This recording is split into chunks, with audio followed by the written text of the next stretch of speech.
Okay, hi, welcome everyone to our second session of Civic Leadership Academy. We're joined for this presentation by the Office of Management and Budget and the Department of Finance. Sorry, I have some messages here. We have with us here tonight Patrick Cornell, Brendon and Aaron Pickett. So they will be our presenters tonight.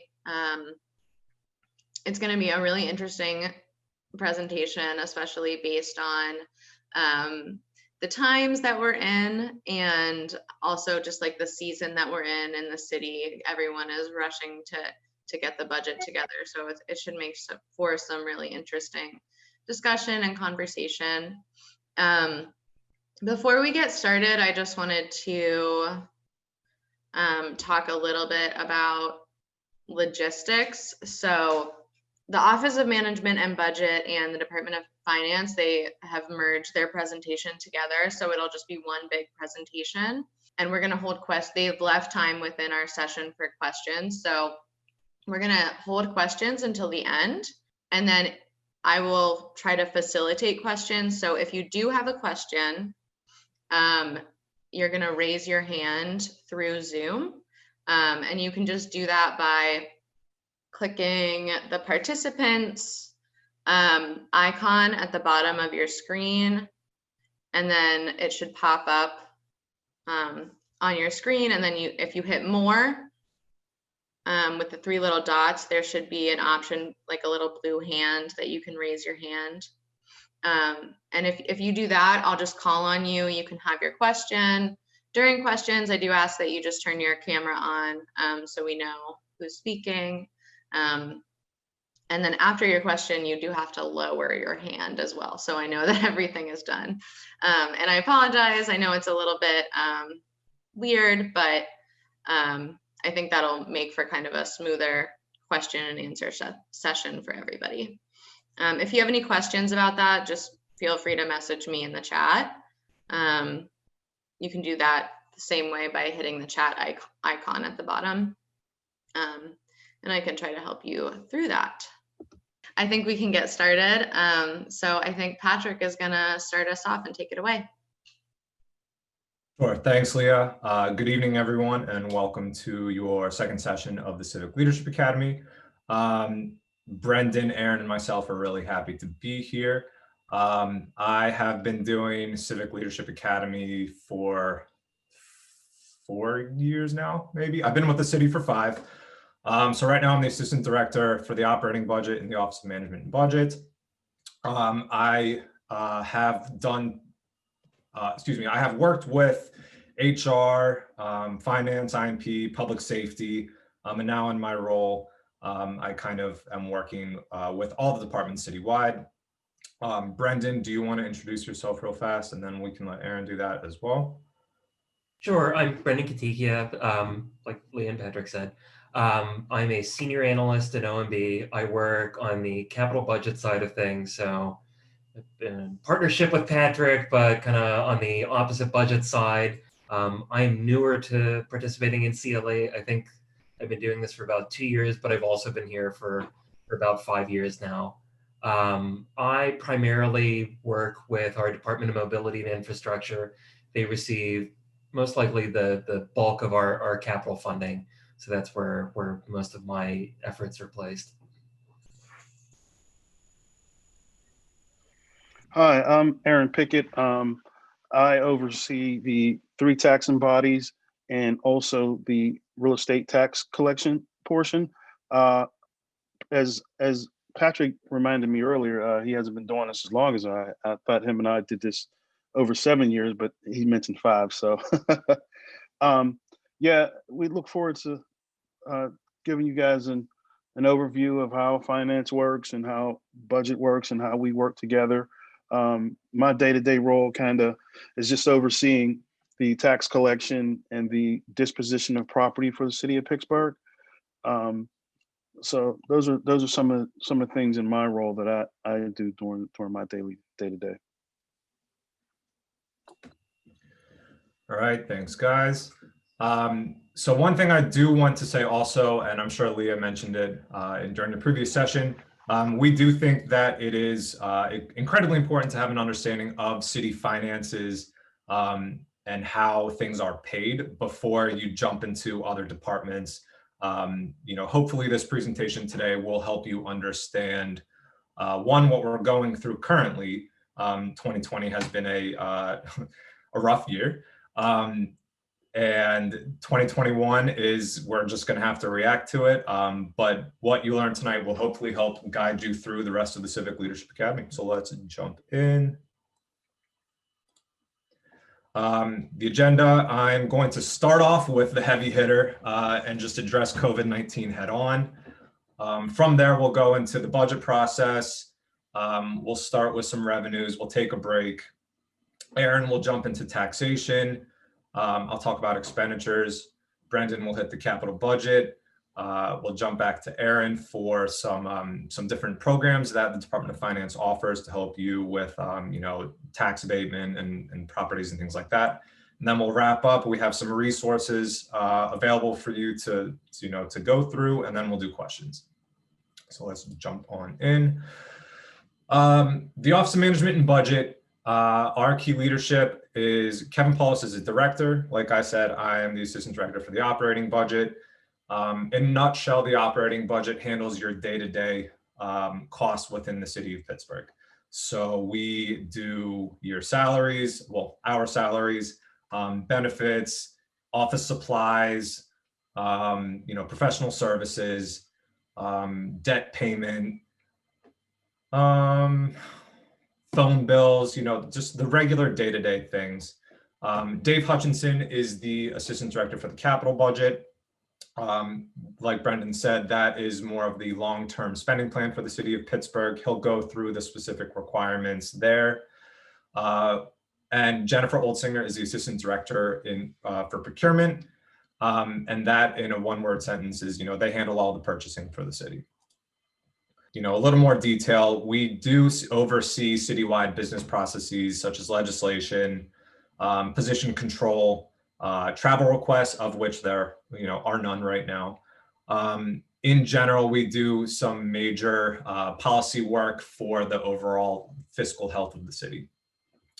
Capital, fleet, and asset management. Fleet is all of our city vehicles.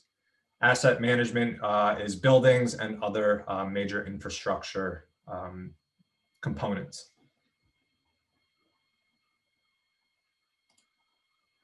Operating, like I said, is my team. I also have oversight over our grants office.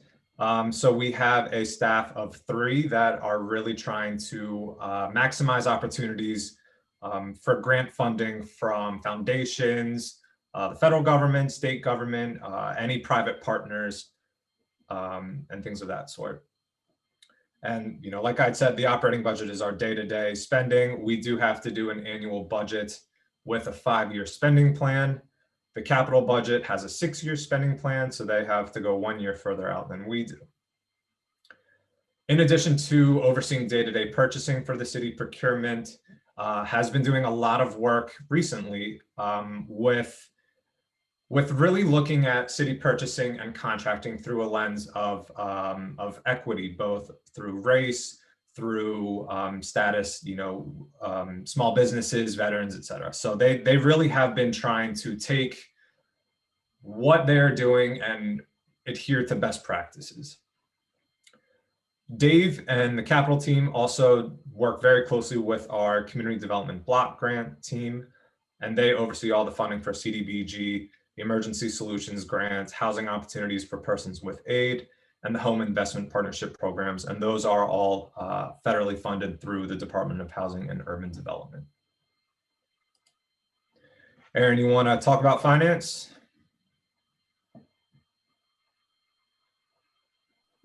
Yep. So as we see here, we recently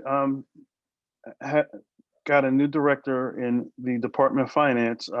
This is Doug Anderson. Doug is a seasoned veteran. He's been with the city of Pittsburgh for over 13 years. He's joining us. He replaced a monarch, Margaret Lanier, our former treasurer. So it'll be a challenge for him coming in under her, trying to fill her shoes. She was a great lady. Jennifer Gula is actually the assistant director as well. She filled in very well for Doug as in and helping him in his transition, and was excellent while prior to him coming whenever Director Lanier stepped down. So here's a couple major divisions. We have the director's office. The director actually has a lot of interaction with council. Director Anderson's also responsible for some of our policy making. He's actually very astute at audits because he came from the controller's office, and that was some of his primary functions in his previous position. We're also responsible for overseeing pensions, bond ratings. We have a bond investment group that really does a good job at that. The treasurer's office, and not to confuse the two positions here, the director and the treasurer is sort of a hybrid position now. They merged those two positions together within the last couple years. So this role and this hat is actually worn by the same person, which would be Director Anderson. He's responsible for, in that role, so he switches hats, and he's responsible for some of the billing of the real estate and library tax. He oversees the property sales as the treasurer, which is the disposition of property. He oversees the data entry group, which is part of the collection group that I oversee as well. Collection and compliance, collection of the library tax, which is the one of the goals of my division, is collecting for library tax. He'll also oversee the financial controls, our staffing our cashiers, and overseeing their day-to-day operations and the daily wiring of cash. That's to the controller's office, that's to the school board.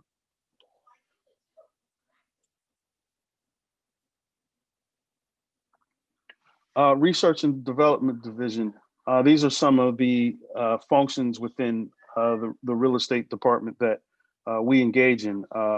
We manage and change part of new initiatives. And one of those new initiatives this year is the real estate division is actually working on implementing a new real estate system. So, and as we see in the next caption, the streamlining of systems. This system is a bit of a challenge. The city of Pittsburgh, as we know, we're trying to bring ourselves into the 20th century. So this new system will be a breath of fresh air. It's automated. It has a lot of things and capabilities that we couldn't dream of. So we're very excited about that. We also do audits and investigations. These are some of the taxes that are that we oversee, and we meet weekly to discuss the amusement tax, the parking revenue, the service privilege tax. Our Department of Finance also manages leases, fee analysis, legislation, and policy development. The managing of city leases are some of your longer term commitments that the city of Pittsburgh has joint ventures with, as an example of some of the riverside property that we lease out to different groups to participate in. We can go to the next slide.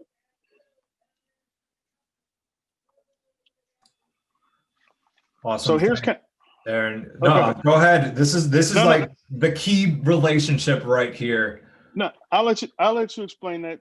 You did a very good job of. Thanks. Thanks, Aaron. This is one of my favorite slides. This is the key relationship right here. So finance brings the money in, whether it be, tax revenue is the majority of our money in, licenses and permits, intergovernmental monies, fines and forfeitures, etc.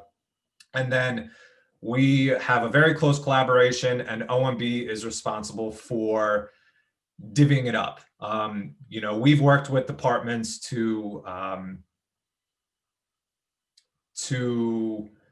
figure out what the needs are for our daily operating budget and our capital budget, and the money that is brought in, from you as tax-paying constituents is then spent out in terms of city services. So remember this one. Oh, there you go.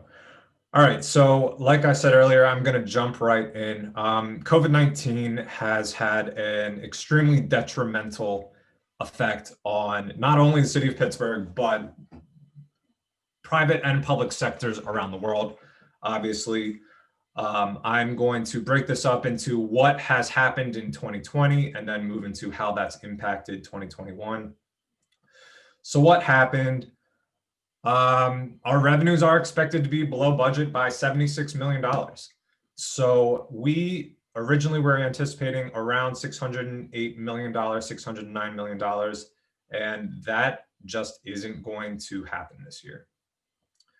Between layoffs in various sectors, between the lack of sporting events and concerts, people weren't going downtown to park. A lot of our revenue sources were hit, and they were hit hard. So earned income tax is forecast to be down 14% by the end of the year. Payroll prep 17% down. Parking tax is huge, 50% down.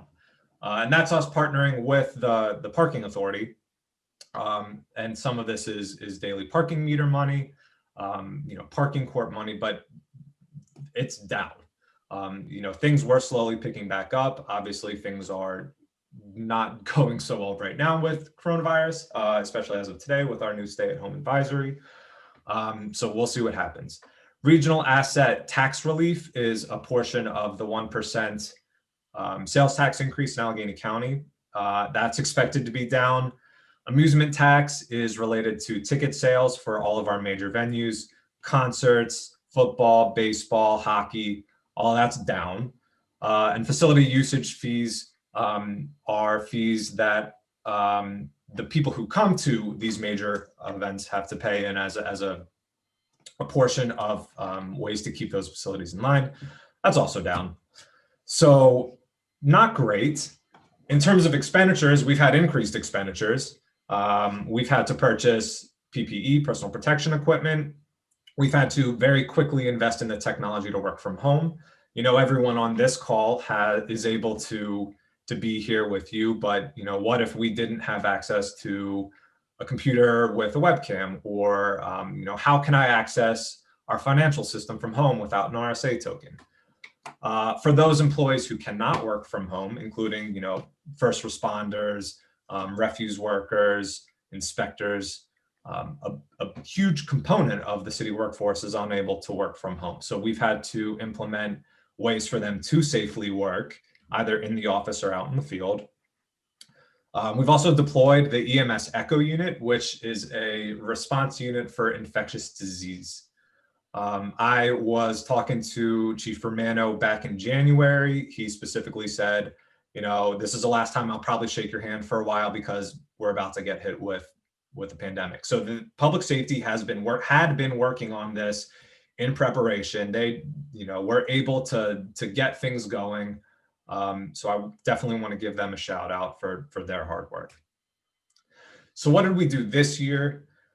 In terms of revenues, Aaron's colleague in the Department of Finance have been doing weekly forecast updates, taking economic data, taking actual numbers as they come in and are posted to the financial system. And we've been in constant communication, because the problem is if money doesn't come in, we don't get to spend it. And there's always concern about cash flow. So we've been very careful to react appropriately. In terms of expenditures, we are expecting to be below budget by $34 million. That's 5% of our $608 million budget. And we have accomplished this through hiring freeze, travel freeze, postponement and cancellations of several projects. We've received some aid that has helped significantly. We've received monies from the U.S. Department of Justice, That was for public safety reimbursement of unanticipated costs. Health and Human Services helped to reimburse some of the initial ECHO unit costs that I mentioned for EMS. Housing and Urban Development had a lot of funding available for some supplemental programs. Brendon, do you want to jump in and talk about those real fast? Not to put you on the spot, but that is more in the CDBG side of things. No, it's we've received, I had just looked it up actually while you were talking. It's a little bit over $18 million that's been additionally allocated beyond our normal programs from HUD for 2020. This is for programs like rapid rehousing. So kind of, this is important work, obviously. This is not the kind of aid that we received either that kind of goes in to plug our general fund holes. So this is, important response that we're doing, but isn't, really, it doesn't help the city's bottom line. Thanks.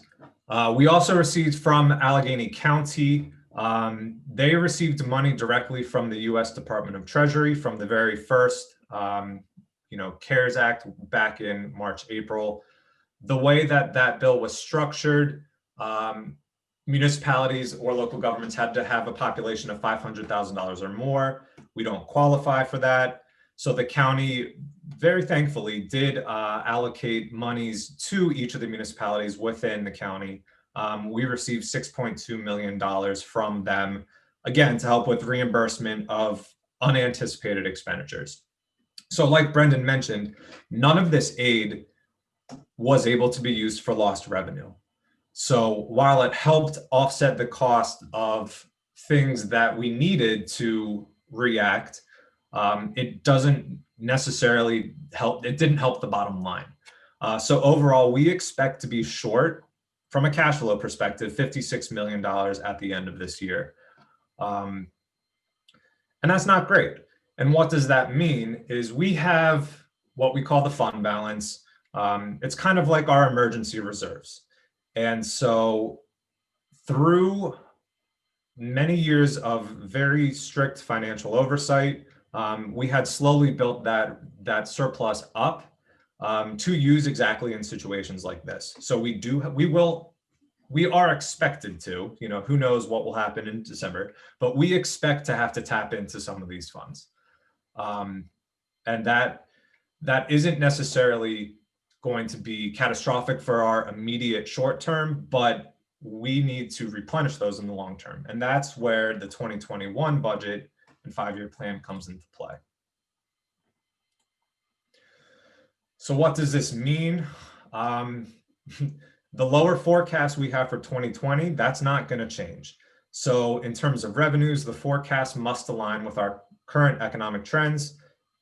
So that is still going to rely on constant communication with our revenue manager to say, hey, this week we've heard that NHL might return in January or whatever month, or baseball's coming back in this month. So let's readjust our expectations of when we could get some of those revenues in. In terms of expenditures, the big kicker is that we have to have a balanced budget.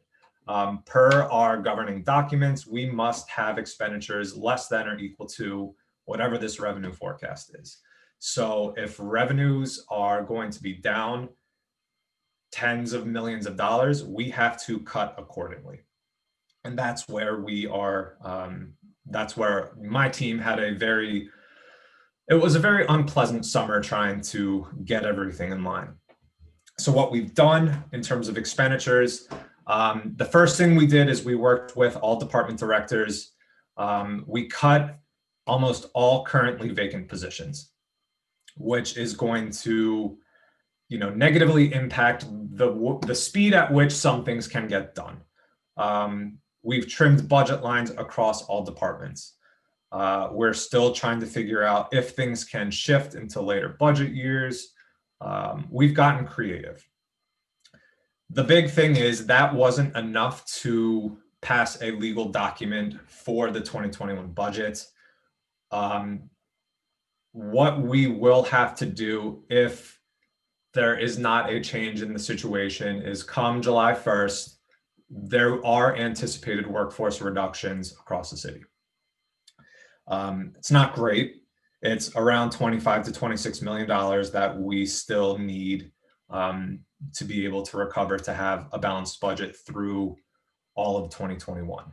And, I'm very, very hopeful that maybe there's a federal aid package coming through. Maybe revenues bounce back much quicker than anticipated. Maybe we're able to cut expenditures in a way that we hadn't really thought about it before. So it's not a pretty picture. We have had several years, every year since I've been here, where revenues have gone up every year, expenditures have gone up every year, kind of in an equal proportion. We've been able to hire on new people, start new projects, work on new things that benefit you, the residents. And this is the first year in my career with the city of Pittsburgh where we're reconsidering. So that's where we are with COVID-19. And I expect some questions later on. It's not fun, it's a lot of anxiety for our office, for the Department of Finance, and for department directors and staff members and, residents, frankly. So on that note, I do want to jump into the operating budget for fiscal year 2021. I'll run through the overall process and we can figure out what's going on. So every year, January 1st is the start of the fiscal year. This is when our operating and capital budget appropriations become effective. For our office from January through June, we are mostly monitoring what's going on. We do quarterly reporting. We are doing special projects. Just because we're not actively creating a budget doesn't mean we're not working on budget-related materials. I will say for 2021, because of that 7/1 deadline, our teams are probably going to be working on the budget all day, every day. In June, typically what we would do is reach out to departments. We would give our contacts rundowns of, hey, this is what you've spent in prior years. This is what you're trending at now. Do you have any requests for us for programs, for positions, for things moving into the following fiscal year? In August and September, our teams meet internally amongst ourselves to discuss. We meet with the chief of staff, we meet with the mayor, and we react to these requests. So requests are funded, they are denied, they are funded in part, they're adjusted. We also use this time to build the document itself. So we have goals for each department, we have accomplishments. So if you have a chance, I would recommend reading through the document itself. Normally, we have a preliminary budget in September. So I'm at the bottom of the wheel now. We do normally have a September budget. This is a remnant of when we were in state oversight, from 2004 through 2018. We used to have to submit a budget to the state for them to pick through line by line. Now it's more of a way to make sure that the mayor's administration, council are kind of on the same page. It's our first stab at what we're working with. In October and November, we make some revisions. In mid-November, the mayor presents his final operating and capital budgets to City Council. This happened 2 weeks ago. The mayor gives a State of the City address, which I believe Leah has sent to you. And that is when he formally gives the budget over to City Council. From here, the 9 district offices in City Council and their council budget, they take over. So hands off for us, of course, given the pandemic, that isn't the case for us right now. But as of now, the budget for 2021 is in the hands of City Council. So our teams are not making any changes. We are keeping constant lines of communication open.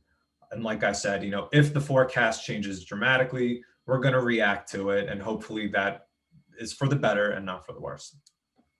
In November and December, City Council holds televised budget hearings. There is one session that is the citizen participation and tax discussion. at which public comment is accepted. So be on the lookout for that. And then council must approve a balanced budget by the end of the year. And so what I said earlier, that we're going to be working through the budget, if the mayor and council both agree, the budget can be reopened and amended. So we're hoping we can do that and not have to carry out these anticipated layoffs. So in 2020, our operating budget funded 27 departments, bureaus, and offices, 10 different labor units, 3,233 full-time budgeted positions, including 900 police officers, 667 firefighters, 181 paramedics, 28 EMTs, 568 public works employees, including 193 environmental service employees who pick up your refuse and recycling, and 47 full-time parks employees, plus part-time and seasonal employees as programming demands. Jumping into 2021, immediately you can see, one, we've added a new office. That's the Office of Community Health and Safety. It will be headed by Laura Dragowski. I'm very excited about that. 10 labor units still. You've noticed that our full-time budgeted positions have dropped. Like I mentioned earlier, we have cut vacant positions. As of right now, we still have 900 police officers budgeted, 667 firefighters, 182 paramedics, 28 EMTs, 512 public works employees. Again, some of those were vacant positions that were removed, including 178 environmental service employees and 36 full-time parks employees, plus part-time and seasonal employees.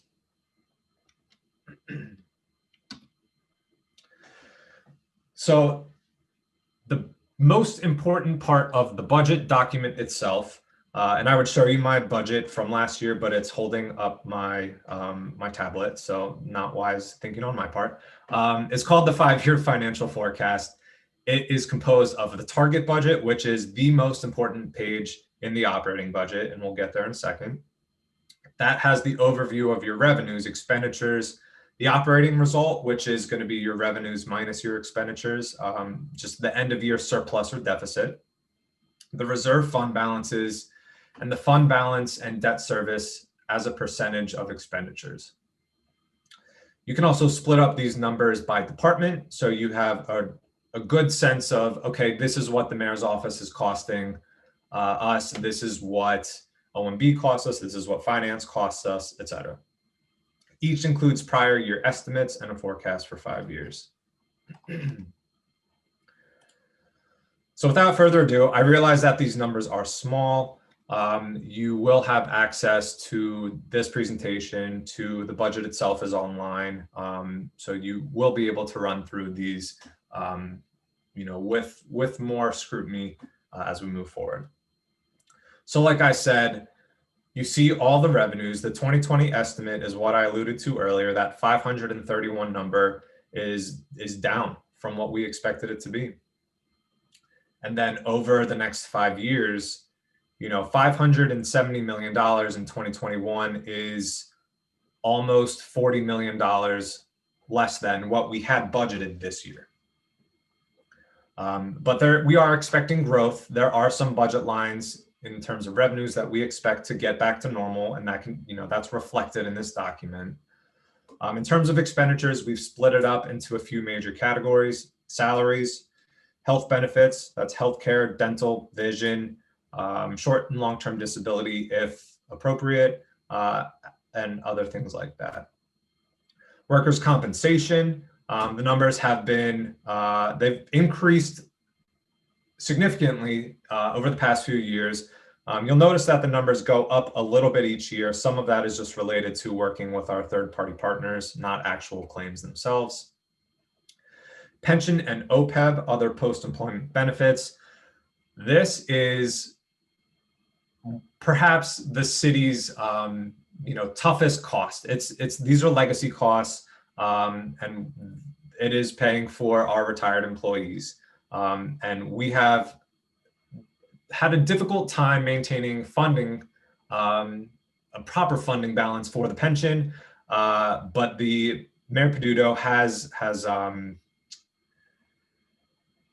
he's committed to paying, in addition to our state required minimum, to more money into the pension fund to increase our pension funding percentage. Excuse me.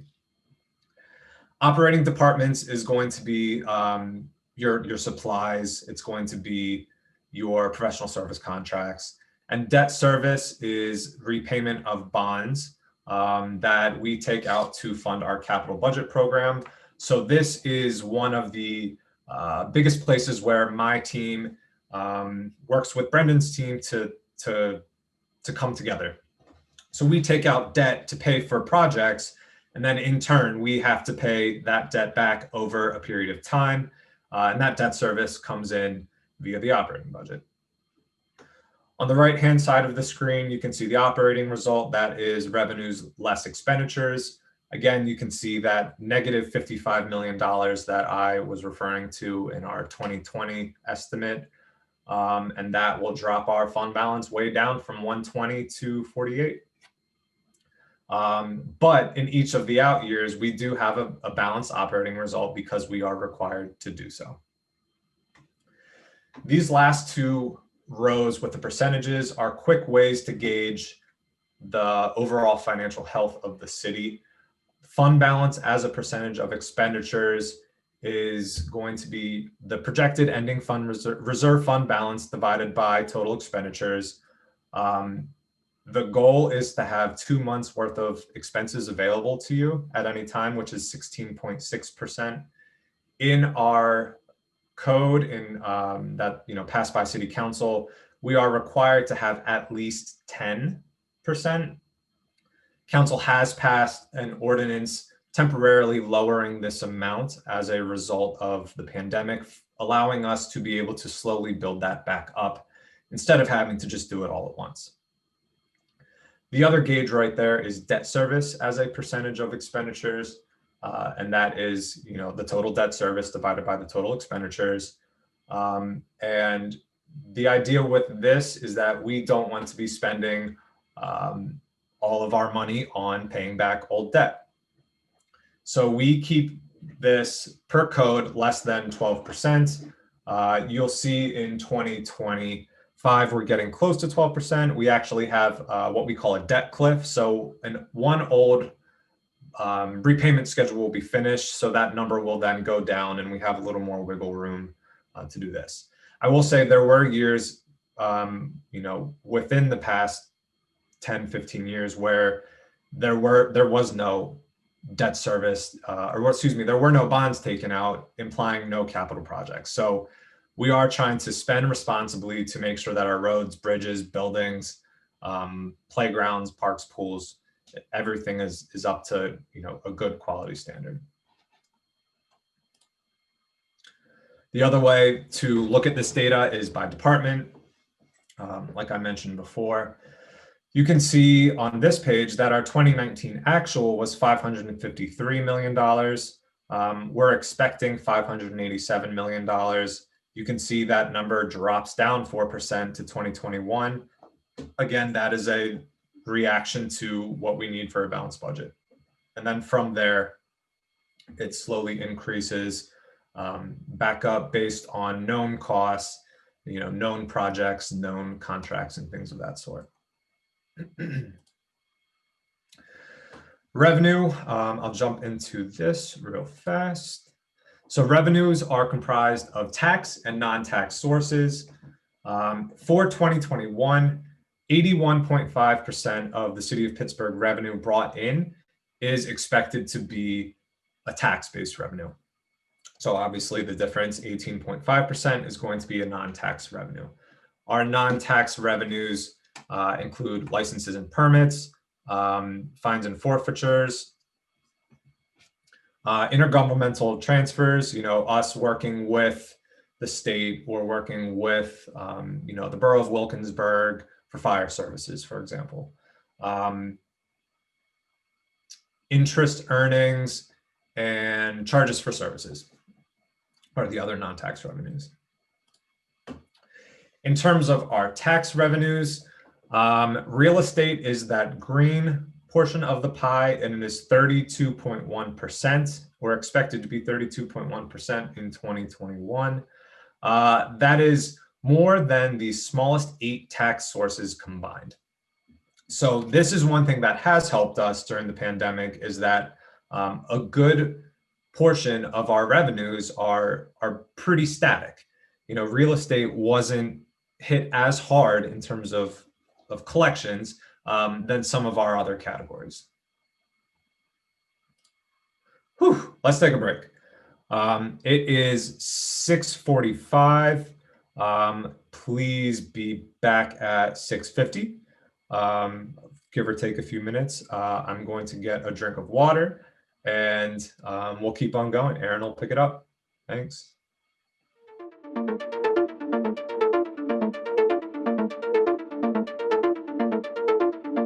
So I briefly touched on, revenues, but I'm going to let Aaron go into more details about taxes, and we'll let him start with what I assume is his personal favorite, real estate. So take it away, Aaron, and let me know when you need to go on to the next slide. Right? Yeah. And as Patrick was mentioning, we usually typically start from January. From January on, tax collection is a very integral part of the city of Pittsburgh's collections. So this is the time where we're really hunkering down. We're focusing all our efforts into collections. As you can see here, we collect taxes for both the city, school, and the county. As mentioned in the document as well, we're anticipated for $148 million in 2020. As we've seen in that previous slide, that the chunk of real estate that is collected is a big chunk. I mean, we realize that we're the sole provider at this point for the city of Pittsburgh. Here's an example of how the properties are determined, and that's built on fair market value from your property assessment, and that's not determined, as a lot of people may think, that the city of Pittsburgh actually determines the property assessment value, but that property assessment value is actually determined by the county's office. Taxes are determined by multiplying the market value times the millage rate. As we've seen, how in previous years, council will go, they'll get together and with other entities in the county and a collection group, and they'll look at the millage rate. As we see here, a mill is 1/10 of a cent. So of a thousand assessment. And these are the millage rates. $8.06, school tax $9.95, the county tax $4.73. This is, as I mentioned in the early part of our collection cycle, this is one of the one of the most instrumental is where we see such an influx is in the beginning.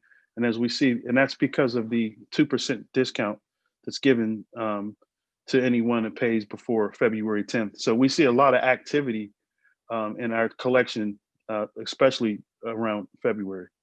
Receipts for payments are mailed during the year. If a person has a mortgage, the mortgage company will provide that information to you as asked upon. We make sure that before that next billing cycle, we send receipts of payment, but you can also reach out to our office and we'll be more than welcome to provide you receipts and give you information on your taxes. Before I jump to the next slide, I'll just point out also that Mayor Peduto did not propose a city tax increase for real estate this year. The schools, I believe, did, and that is reflected in the 995. Yeah, yep, absolutely. Yeah, and that was just mentioned, the first line. Patrick, thank you for that. Just mentioned the same thing. These are billed on the real estate. This also will be shown on the real estate tax bill. 0.2 mil is the equivalence of $25 per year on your 100,000 of assessed property. We also make sure that if the amount of your tax bill is at a certain amount, that the city of Pittsburgh won't send a bill. It's just based on the millage and the calculation. It's just not an effort for the city of Pittsburgh to do that. Here's the example of where your payments are made. The payments are made to the treasurer of the city of Pittsburgh. Payments can be made in person in the city county building and or mailed out to the treasurer of the city of Pittsburgh. So we're located at 414 Grant Street. We welcome you to come in, which we do have a lot of city of Pittsburgh residents that do come into the office and pay their bills in person. And we're there to facilitate that, answer your questions. Also within that office, we have our real estate disposition area as well. Hey, Aaron, I think I probably jumped ahead before you got to there. Sorry, can you go ahead and just explain what the library tax is? I jumped ahead before you were ready. I apologize. The Carnegie? Yes. Oh yeah, I talked about that. I just talked about the Carnegie tax. Okay. I'm on the next slide. Sorry, I'm on the Parks tax. All right, that's my bad. So the Parks tax is one of our most recent tax. It's a special tax on taxable real estate in the city of Pittsburgh. It was approved by the voters in 2019. It was actually on the ballot. It was chosen by the city of Pittsburgh residents as one of our newest tax, one of our newest babies, we call it. It's only 0.5 mils. It's the equivalency of $50 per year on $100,000 of your assessed property tax. And keep in mind that property amount isn't generated from the city of Pittsburgh's office. It's generated from the county office. So we just go off of what they have sent to us in terms of assessed value. This tax will be billed on the real estate tax bill when implemented.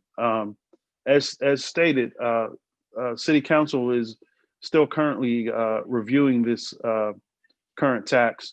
I assume the anticipation wouldn't be until 2021, and we've had mock bills already to kind of get ahead of the game and kind of make sure our billing process is operating efficiently, so the city of Pittsburgh residents won't see any breaks in their billing. I'm on the three taxing bodies. So the three taxing bodies are the three taxing bodies of the city of that the city of Pittsburgh uses as well. The real estate department collects the taxes for these three taxing bodies, which is the city, county, and school district. So for every tax dollar that the city of Pittsburgh receives, just keep in mind these monies are split in three different directions. The city of Pittsburgh is the administrator for the inventory of vacant lots and structures owned by the three taxing bodies. So how the city of Pittsburgh acquires these vacant lots and structures, the city of Pittsburgh acquires these through delinquencies. If a city of Pittsburgh resident just unfortunately fell on bad times, etc., find themselves in a predicament where the obligation is just a little too heavy for them at the time, and they just, most of the time, what my experience is, we've seen properties that have been walked away from, and the tax amount that has incurred is just really built up, and the city of Pittsburgh will take on that property and facilitate that. The inventory has been acquired via tax foreclosure, as I just mentioned, and that's instrumented through the Second Class City Treasurers and Collections Act of 171 of 1984. As I mentioned before, the finance director actually wears two hats. So, you know, he now him is currently overseeing the treasurer, wearing the treasurer's hat as well as the director's hat. So this is one of his functions, as I mentioned before, to kind of make sure he oversees this. So you can imagine how intense that position can be. These properties are sold through a procedure called the court auction sale. In my world, we actually call it the treasurer sale. The treasurer sale is a, well, there's two functions. There's the treasurer sale, and then there's what we call, put in plain simple words, we'll say the city of Pittsburgh sale. So the treasurer sale is a open auction that allows city of Pittsburgh residents to come and participate in an auction to purchase these delinquent properties that the city of Pittsburgh holds. It allows you the opportunity to, if you're interested in a side lot, to increase your space in terms of, you know, there may be a lot next to you, you want to expand your property, etc. What we've also seen is the properties that at the treasurer sale are some of our properties that aren't in best condition. However, they're gems for people who want to rehab properties, you know, beautification for neighborhoods. There's many different reasons why these properties are acquired. You must be current on real estate taxes. You must be current on PWSA taxes and not have PLI violations to participate in purchasing property from the city of Pittsburgh. So we want to just make sure that you don't owe us any taxes prior to you purchasing a tax delinquent property from us. So it's kind of like twofold. Once the sale started, there's more than one interested party, then we hold an auction between two parties. That allows more than one person to participate in a property. There could be a property in your neighborhood. You're a city of Pittsburgh resident. You live down the street. Your neighbor, there's another neighbor that lives a couple blocks down, and you know it allows everyone to be part of the process and purchase the lot that's in your neighborhood, or a structure that's in your neighborhood. So the earned income tax, as we see here for 2021, and we want to thank Patrick for budgeting this amount for us to anticipate. And this is another tax that our department, the finance department, really hunkers down from January on to make sure we're bringing in that revenue, because our primary function is to collect taxes for the city of Pittsburgh, and we want to make sure that we're as diligent as we can be to make sure we help with the current deficits, etc. Just making sure that the city is receiving these monies. This tax is applied to people who earn income and or net profits and are city residents and non-residents of other states or individuals in international visas working in the city of Pittsburgh. We make sure that we're doing our homework. We're making sure that the companies are providing that information to us to make sure that we're appropriately making sure that earned income tax is correct. Here's a breakdown of the resident pay. 1% tax is to the city, 2% tax to the school, and which equals a 3% tax. The local earned income tax annual filing deadline is the same as the federal deadline. So, you know, we want to make sure that, you know, we're in compliance of federal deadlines. Per state law, these are collected by Jordan Tax Services. And Jordan Tax Services is our third-party collector. So not only do they collect the earned income tax, they collect the delinquent real estate taxes and delinquent real estate taxes, prior delinquent real estate taxes. We anything current, the city of Pittsburgh will collect themselves, but the prior taxes will be collected by Jordan as our third-party collector. So here's some of our self-assessed taxes as we seen in the grid earlier. The earned income tax, the local services tax, which is your your tax for $52 per year that the city of Pittsburgh collects, the payroll prep tax, the amusement tax, as Patrick mentioned earlier, this is a critical one that we also monitor in our department, because we're constantly looking at what concerts are being held. We're monitoring, as Patrick mentioned, the Penguins, the Pirates, etc. Any venue that would require them to pay amusement tax, the finance department is actively making sure that we reach out to those groups and we do our due diligence to kind of make sure we monitor that as well. And as with COVID, it's been a little difficult in those areas. The parking tax is a very, very, very instrumental tax. The institution and service privilege tax, as we see, it's 20,000 exclusions, 6 mills, 2 mills for goods, wares, and merchandise sold. And this is, as an example, in your hospitals, the goods and services that are sold there. The D transfer tax, the city is 3.5, the school is 1%, and the Commonwealth is 1%. That's a tax that, as properties are sold, the city of Pittsburgh real estate department collects.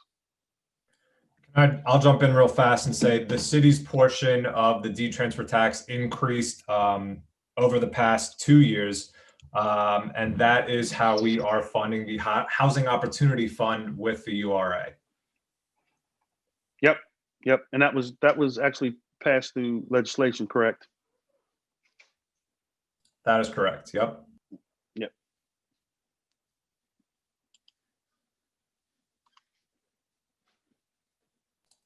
All right, I'm gonna steal it back from you, Aaron. Thank you. Yep. So on the flip side, for expenditures, what we are anticipating for 2021. So where does your money go?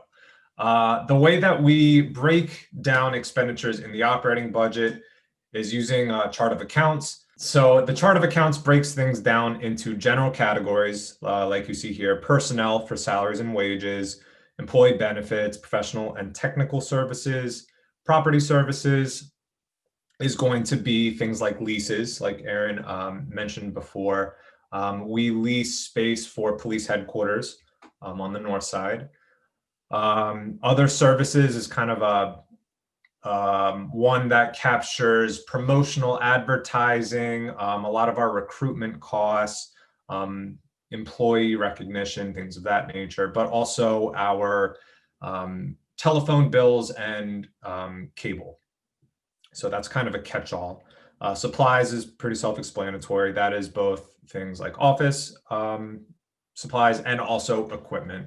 Property is anything that is a larger purchase, including furniture, including AV equipment, things that are that one would consider an asset, but they're not quite capital budget.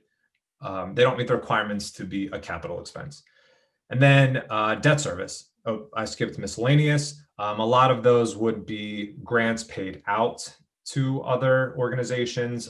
Legal judgments come from this subclass. And then debt service, like I mentioned before. So here you can see the breakdown. The majority of the operating budget goes to salaries and wages and benefits. And benefits, one of the reasons that's so high is because that includes our healthcare costs, and also our pension costs that I mentioned before. So that really does leave very little wiggle room for non-personnel expenses. If you take out salaries and wages, benefits, and debt service, you're left with a small chunk. It's less than 25%. Another way to break it up is by service area. You have the top portion of the pie is public safety, and that's 41.2% of our operating budget.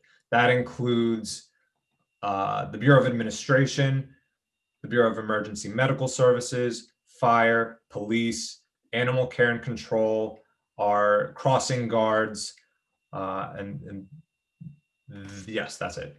The next chunk is orange, and that is finance. The reason that is so high is because that is where our pension and debt service costs are budgeted.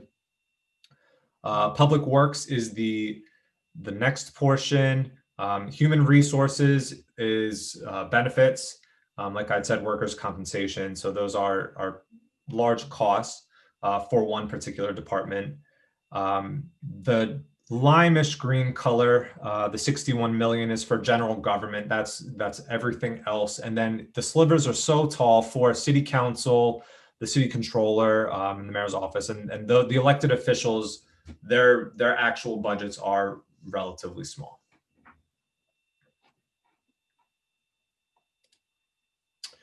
Brendon, I will let you jump in for the capital budget.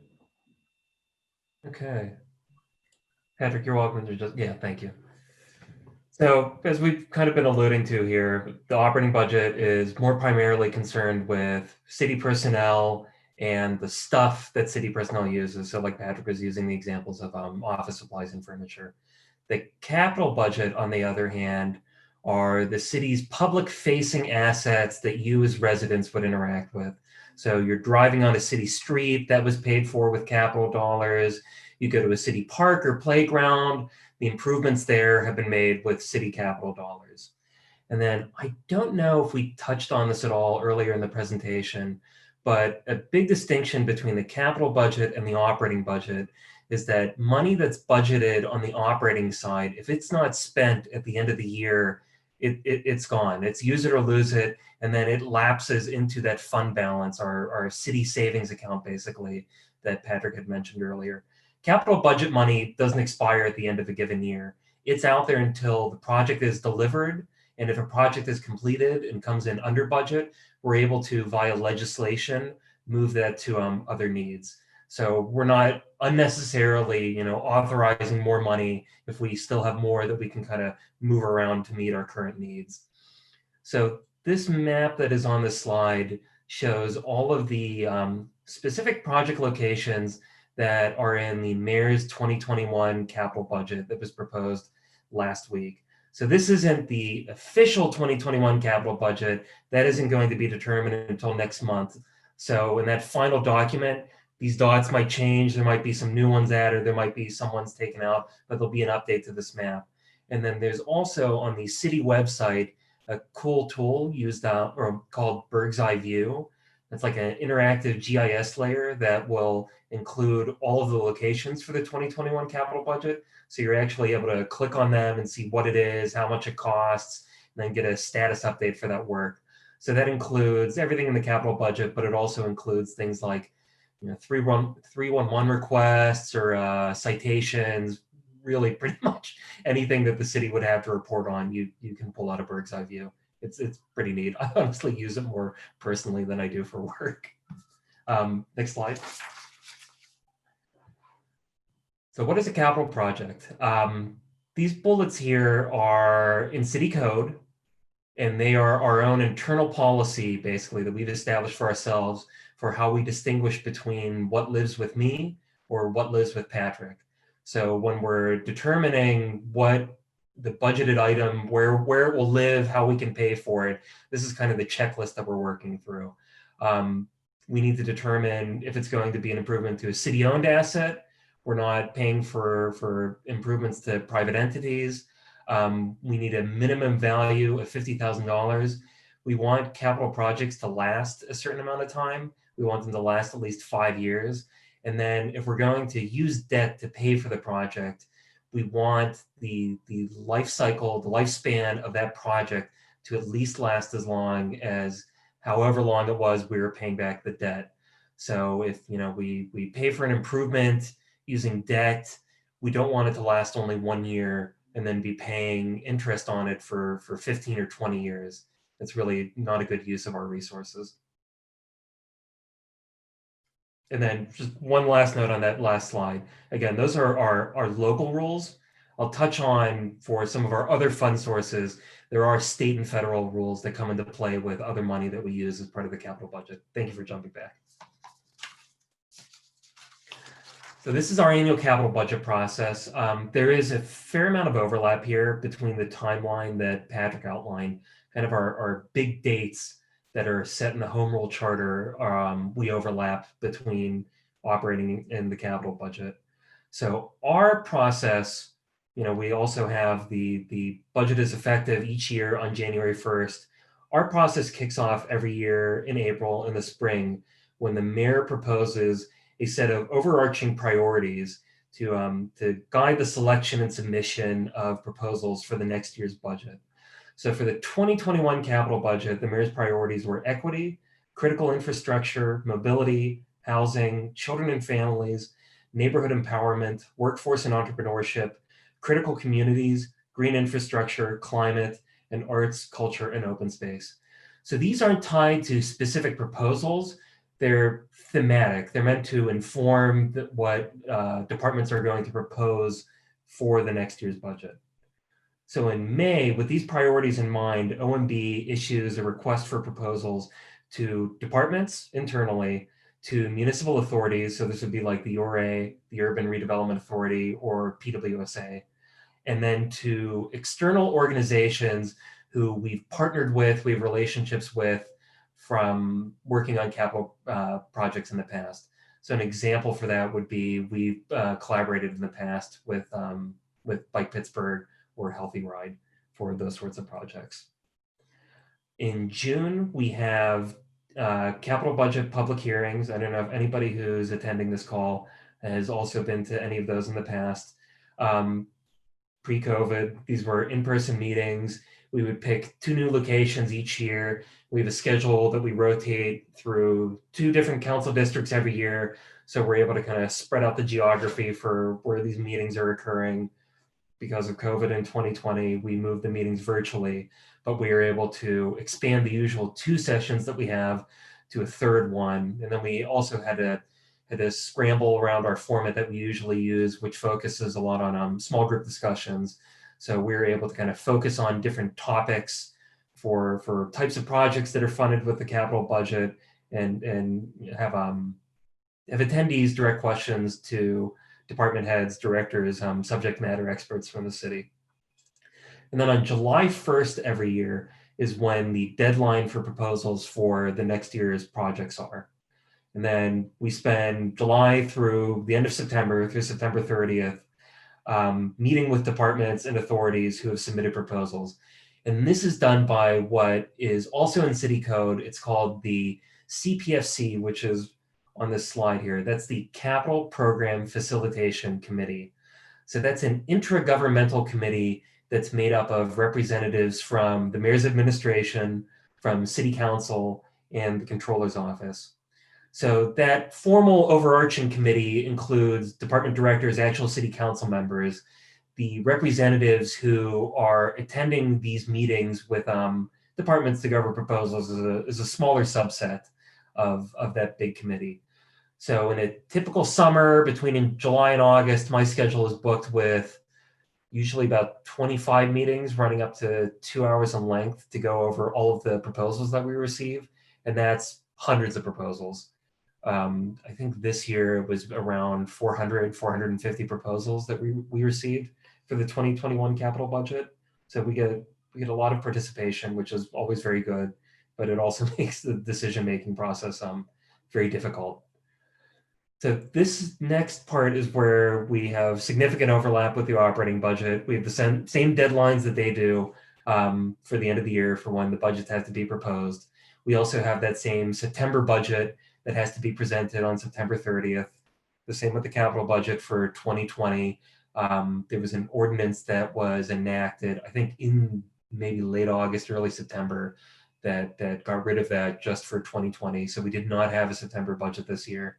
And then last Monday, the mayor formally proposed his budget to city council. And again, like the operating budget, the capital budget is in the hands of city council right now. So amendments, they'll take those up and vote on them. And then the administration is also able to propose amendments on our end.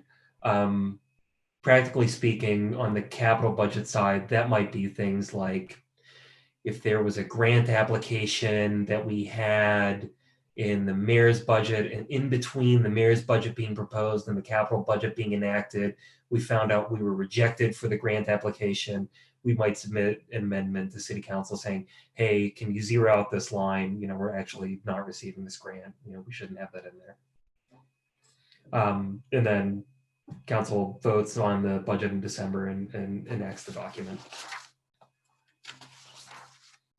So we have a few different funding streams that we use to pay for capital projects. By dollar amount, the largest is typically via municipal bonds. This is money that we're borrowing. It's functionally similar to taking out a mortgage, having a car loan. In reality, it's really like if you had hundreds, thousands of individual car loans that were all due on different dates. We previously were issuing municipal bonds every other year, and we would use them to pay for 2 years worth of capital projects. More recently, we've kind of built up a more robust capital program. We've been doing these bond issuances annually. It's a lot of work to issue a municipal bond. There's lots of hurdles you have to go through with the state government, federal government, filing paperwork, getting clearances.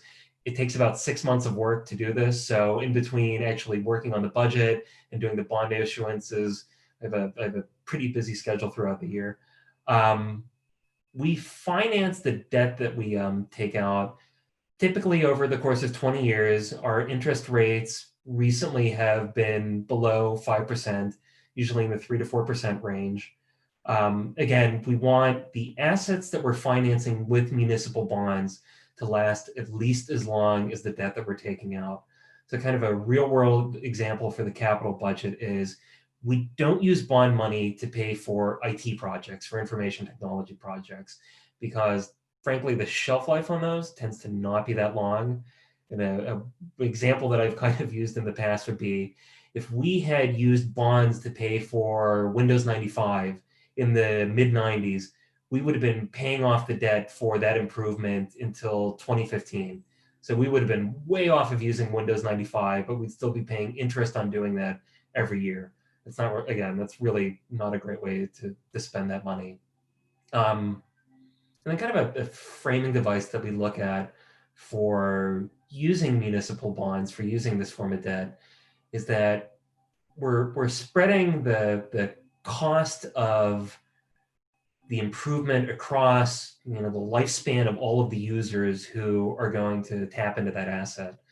So if you think about rehabilitation for a bridge project, that's easily an 8-figure project. If you just do that improvement out of 1 year's funds, it's just the residents of the city from that one particular year who shoulder the financial burden for that improvement. If you're using municipal debt for it, yeah, there is the interest payments that you're making on that, but you're spreading that out over people who are going to move into the city in 10 years and are also going to be driving back and forth on that bridge every day, or people who are going to be, who are just being born and in 16 years, they're going to get a driver's license and then they're going to be driving across that bridge every day. So that's kind of the story on municipal bonds. Oh, and then actually, one last note here. There are lots of federal rules that come with municipal bonds. So the IRS has lots of, not hoops that we have to go through, but lots of things that are designed to prevent any kind of trickiness, wonkiness that you might think of with municipal bonds that municipalities may have tried in decades past. So we're not allowed to issue municipal bonds and say, hey, let's issue like $100 million and then we'll invest all the money. We won't spend it on anything.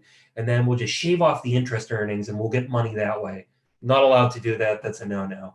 And then just in general, you're not allowed to issue the bonds and then just say, we don't really have anything that we need this for right now, but the interest rates are really low right now. We really should take advantage of that. Issue $100 million and then we'll just sit on it and for 3 or 4 years until things come up. You actually need to spend the money within there's certain spending benchmarks that you have to meet. You're just not allowed to sit on the municipal bond money and then wait for a rainy day to actually spend it. CDBG, the Community Development Block Grant. This is money that we get from HUD, from the Department of Housing and Urban Development. We get it each year. The city is an entitlement grantee, so it's not a federal program that we have to apply for every year. We're just kind of baked into the formula that they use, and are awarded this money every year. In the last couple of years, this has been in the ballpark of $13 to $14 million. For 2020, it was about $14.2 million. And then for next year's budget, we're also estimating $14 million that we're going to receive. As its name sort of describes, this is primarily used for community and economic development work, but there's also a fair amount of meat and potatoes capital projects that we direct this money towards. And then because it's a block grant, what that essentially means is that HUD basically gives the city a sandbox to play in with the money. And they say, provided that you're able to meet X, Y, and Z criteria, we'll let you spend the money however you want for the city of Pittsburgh. It's not like if it was a grant for a bridge where it's, here's the grant, it has to be spent on construction of this particular bridge. That's it. It's not the way CDBG works. We have a fair amount of discretion in how we can direct that money.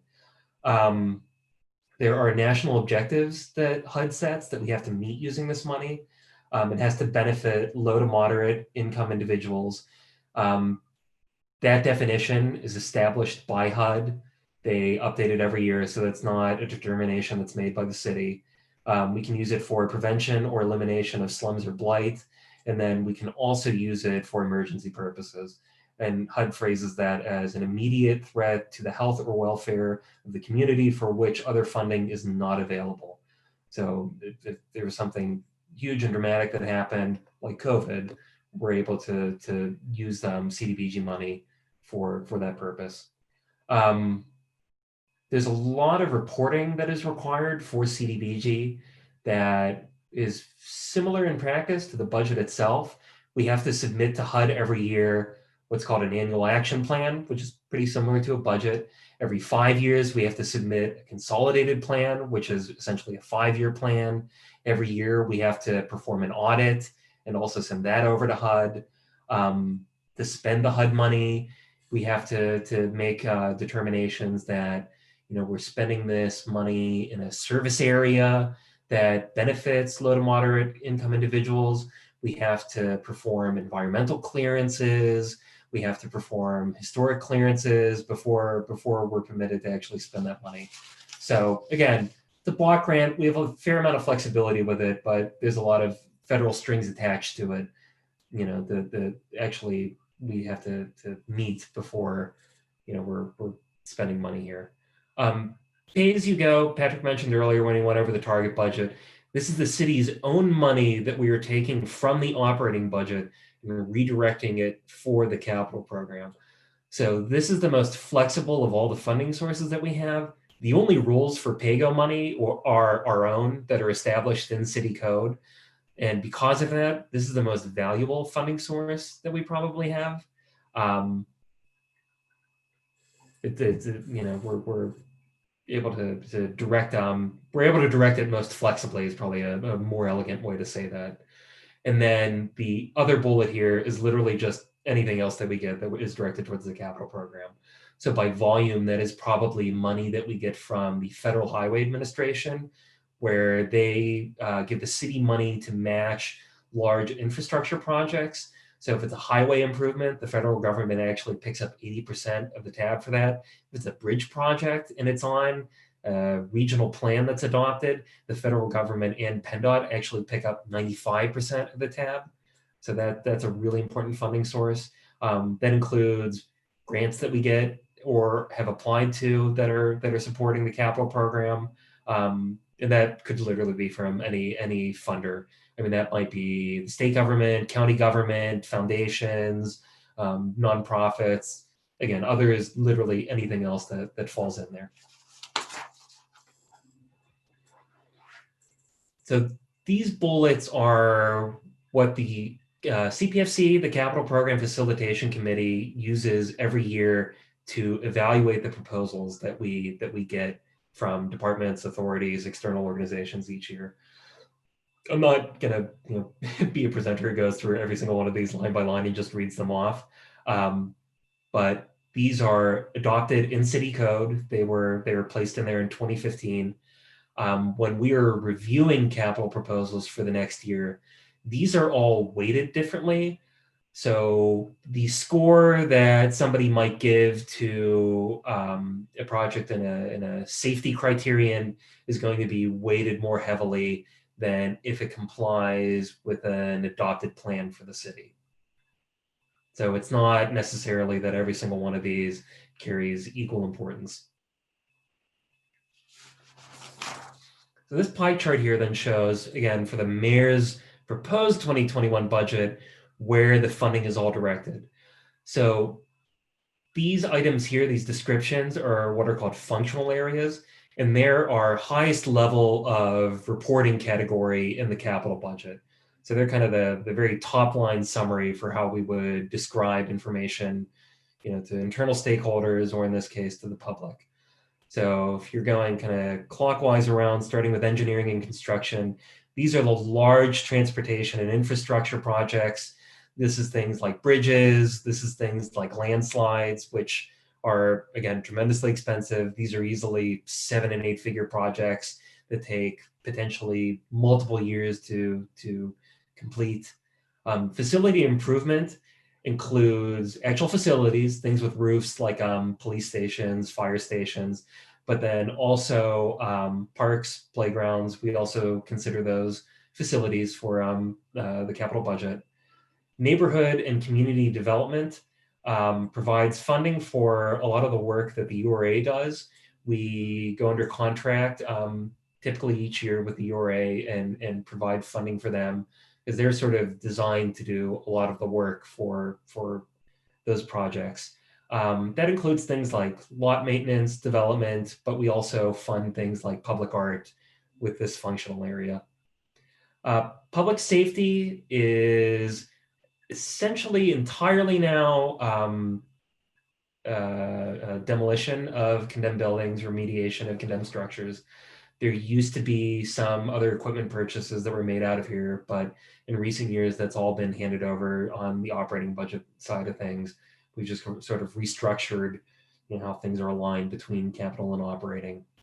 Vehicles and equipment, that's self-explanatory. That's vehicle and equipment purchases that are made for the city's fleet. And then administration and subaward is essentially just a pass-through for money that is the cities that then we're contracting out to community organizations or CDCs to perform work in communities. Then the next slide. And then if you're reading the capital budget document, if you're looking at a printed copy of it, which if this was in person, there would be physical copies handed out from table to table. They're designed to be flipped open. You have 2 pages for each project. You can see here, again, there's the functional area. We're looking at bridge upgrades. You can see in this kind of multicolored table here, there's how much funding is allocated to that project for the current year, which in this case, 2020, the budget for that particular year, that's always going to be like the next year's budget, and then the next 5 years that make up the rest of the capital improvement plan. You can see the description for what exactly it is that we're looking at, why we're funding this, if there's going to be any impact on Patrick's side of things, and then how much money we have left over from previous years. So again, this $1.5 million, we if I were to talk to our Department of Mobility and Infrastructure, I would imagine that they would say, yes, these projects came in under budget. We're looking at redirecting them to XYZ bridges, but that kind of gives you an idea of how much money we have out there that we can apply in addition to what we're putting into the next year's budget. And then on the right page, you see a table that includes what we call deliverables. And that's the most granular level of detail that we have in the capital budget. So that is the specific locations, the specific work that is happening out of this project each year. So you can see there what the work is, where it's happening, how it's being funded, and what the budget is for it, how much we estimate it's going to cost. And then similar to on the earlier slide, that map that included the entire capital program, each individual capital project has a map that shows, hey, here's where all of the bridge upgrade work is going to happen for the year's budget in question. So that is it for the capital budget. Nice, thank you, Brendon. Aaron, do you want to hop back on to talk about some finance programming?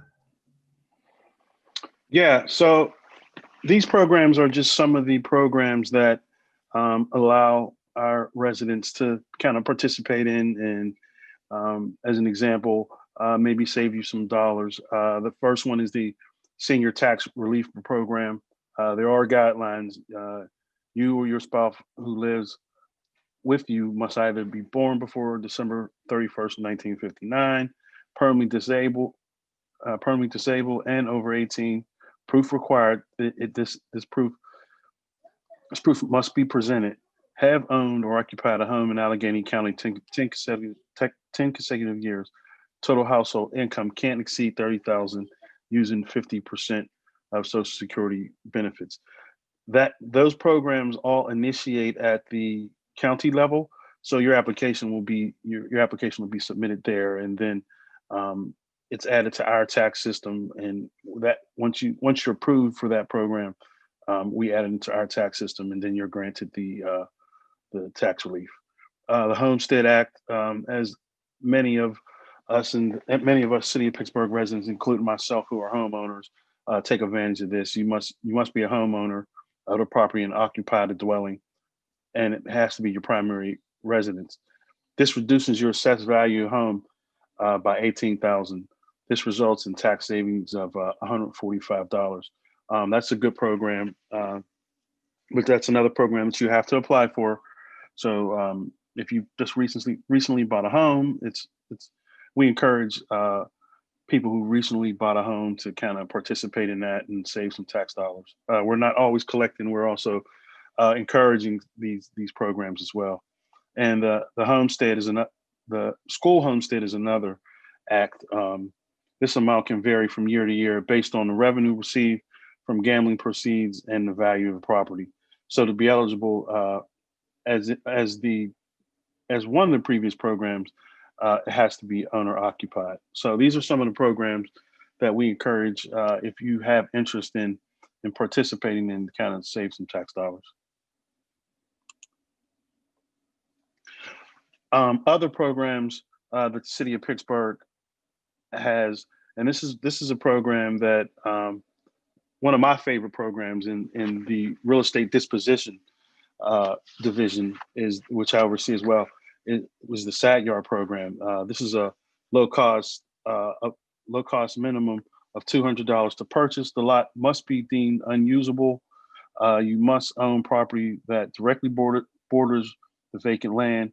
You must provide liability insurance. So how this program works is that if the property is adjacent to your property or touches your property, and what's also missing here is it has to be under 5,000 square feet. So obviously the City of Pittsburgh isn't given a 10,000 square foot property for that type of use for a SAD yard.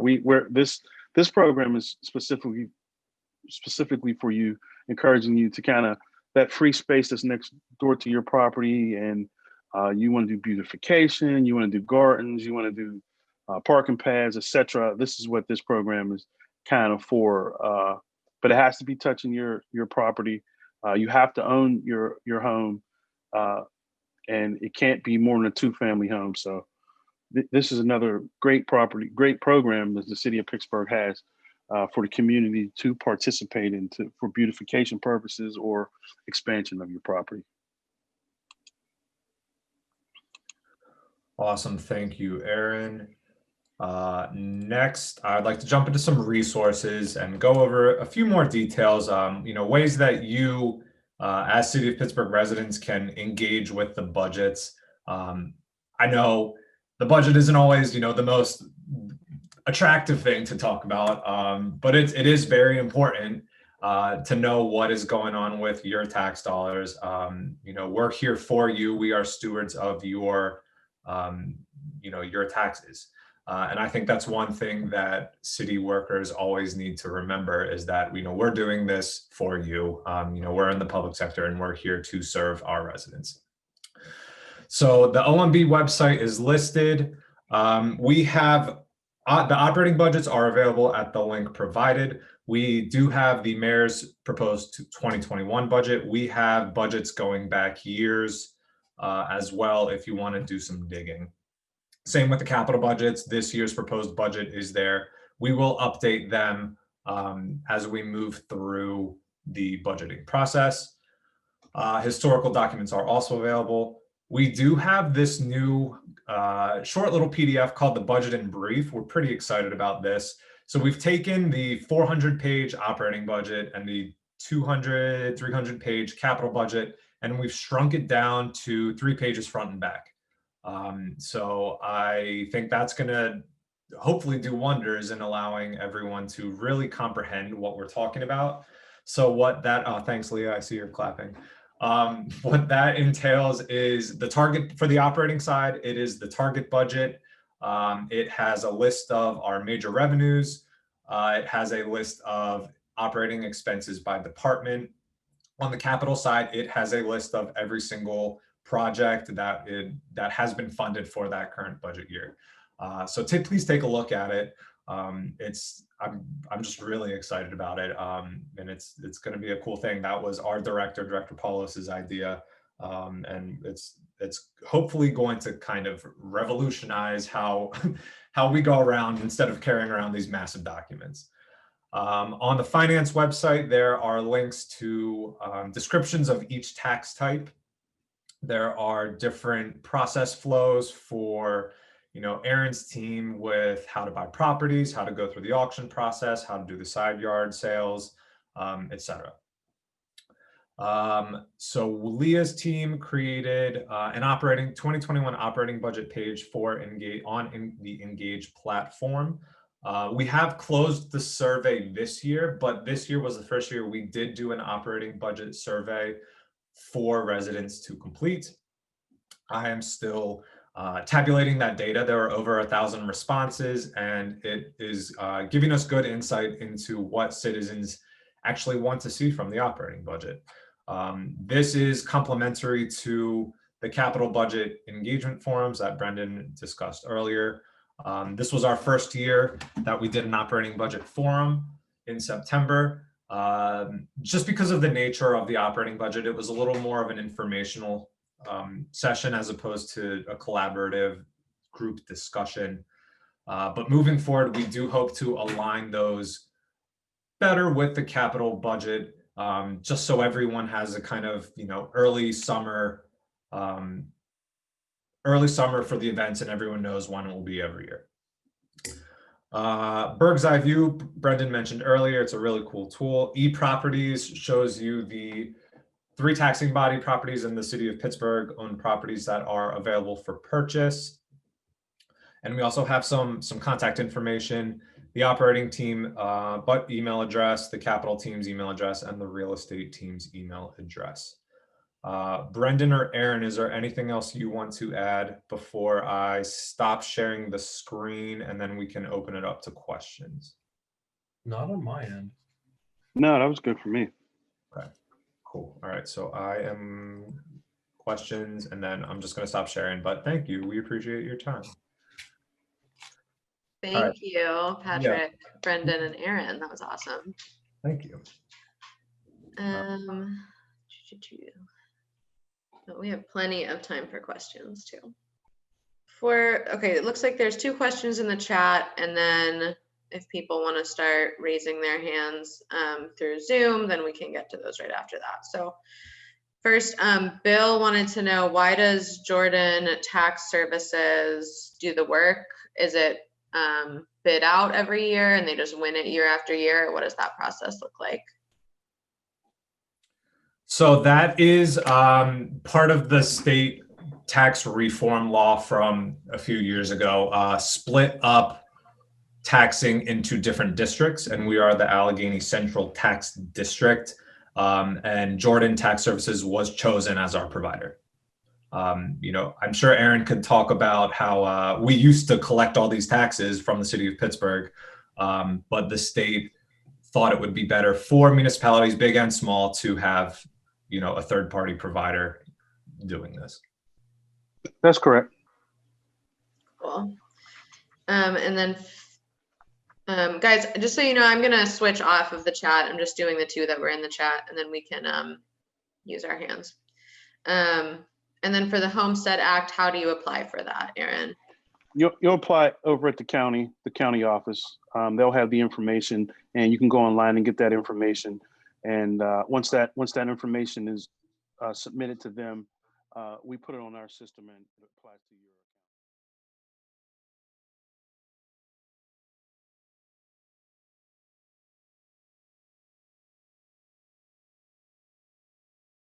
Right now. So Larry? Thank you.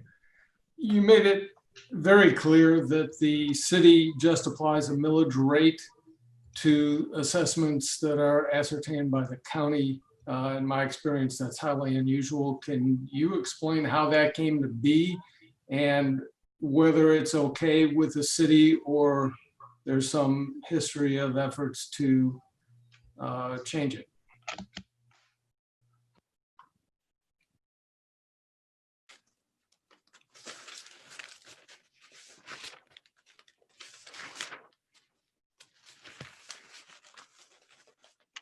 Can you repeat that question? Was that for me? Can you repeat that again? It's to whomever can best field it. Okay. I'm surprised that the county is doing the assessments and the city just applies the millage rate. It seems backwards from every place I've been.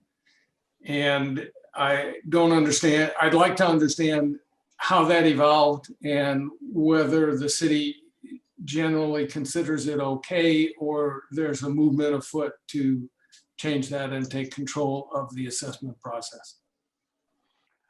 No, the assessment process is guided by the Allegheny County office, and that's based on a state mandate. There's a state act that requires the county to take control of that. The city of Pittsburgh role in that is just that basic. They assess the value, and the city of Pittsburgh uses that value. And is that, I'm a new Pennsylvanian, is that true everywhere in the state? I'm not certain. That varies from municipality, but the Allegheny County, our municipality is governed off of that. And there's actually the Second Class City Act. If you take a look at that, it goes to that in detail as well. It's also in that covenant as well. I'll comment a little more on that too. So I'm originally from Maryland. So, as a transplant to Pennsylvania, one of the first things that I quickly learned was that I had no idea what a municipality really was. I didn't know what a township or a borough or a village or, whatever was. But the thing about the Commonwealth of Pennsylvania is there are a lot of functions that we cannot do as a local government because those powers were not expressly granted to us via the state. And so the way that this has been structured in Pennsylvania is by population size. So like Aaron mentioned, we are a city of the second class, and Philadelphia is the only city of the first class. That's over 1 million people. We are at 300,000, give or take. So until we get to 1 million people, there are a lot of things that we aren't able to do because the state does not grant us the authority to do so. And that's one of the reasons why Philadelphia is able to do things like, implement different types of taxes, commuter tax or the soda tax that was in the news a few years ago, things like that. We cannot do it. And that's one of the reasons why it makes new revenue sources very difficult, because there has to be some state consensus and change to move forward. And the value of just not to break in a little bit, the value of assessment is only done. The last one was done in 2009, so it's not it's done every 9-10 years.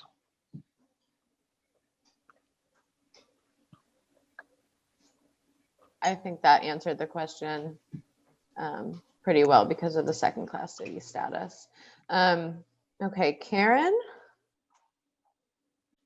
I don't know if this is a question for the folks assembled or not, but I'm wondering about how the budget in general would change if Pittsburgh was able to annex some of the suburbs around the city and grow. Fascinating question. I'm gonna love this hypothetical thought process. I don't know what it would look like. I think the way that, again, Pennsylvania has set it up is voters in both our municipality and the proposed annex municipality would have to vote for the approval. I imagine that, well, one, that would be an increase in the tax base in terms of real estate, income tax, things of that nature. So that would help bring in more money. And then the flip side would be figuring out, okay, how do we expand our services out? Do these municipalities have fire, EMS, and police coverage that would then be absorbed? Who owns that equipment? There's all these questions that I do think are really interesting to consider. Related, absolutely not referencing annexation, but there are some shared agreements. For example, we do provide fire services for Ingram and Wilkinsburg, and that is done via an intergovernmental agreement. So things like who owns the fire truck, who owns the building, what does the payment schedule look like? Those are all worked out via lawyers and negotiations. So I imagine that same process would have to go through, and I imagine it would take a good amount of time. But that is a really interesting question. And in terms, Brendon, if you want to chime in, I imagine we would just have to assess all of their capital facilities that theoretically would be absorbed. Yeah, I mean, you'd have to figure out the alignment between what municipal services they were providing versus what the city provides. Cynically going back to the previous, or pessimistically going back to the previous answer, we're still constrained by the city of the second class provision with the state up until, hypothetically, in this thought exercise, you'd pass over, a population of 1 million people. So I think in Allegheny County, there's 1.3 million people, maybe. So I mean, if you were to annex, the entire county outside of Pittsburgh, I mean, you would surpass that, but it would take a little bit to get there. Just an interesting tidbit too. So I said I'm originally from Maryland. I'm from Howard County, and we have exactly 0 municipalities in Howard County. It's all unincorporated area. And then, Allegheny County, I think, is 130 different municipalities, varying in 1,000 to us at 300,000. It's really interesting, and it's a cool experience to be able to work with some of our neighboring groups. I'm the opposite of Patrick and grew up here and went out of the area for graduate school and did not know that this was not the case until I left Pittsburgh. And I remember giving a presentation to a class in grad school and showing a map of Allegheny County with 130 municipalities, and people gasped. They'd never seen anything like that before. I think it's bonkers. I honestly do. And the way that school districts work, it's crazy. Just in general, a thought off of that is it's important to realize then that we do have a separate county government, city government, and the school district is its own separate government. Then you add in PWSA and the URA. There are many different components. The Port Authority, that's not us. So it's always interesting to think about what the different services are and who's actually responsible for them. Thanks. Darrell?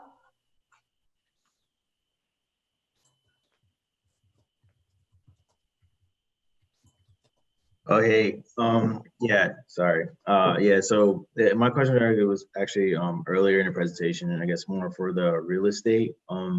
I was just wondering what what makes up the fair market value for properties. They were saying there was like a formula to determine what, you know, what makes properties like, what makes their worth. So I was just wondering what that fair market value was and what constitutes that part of the equation.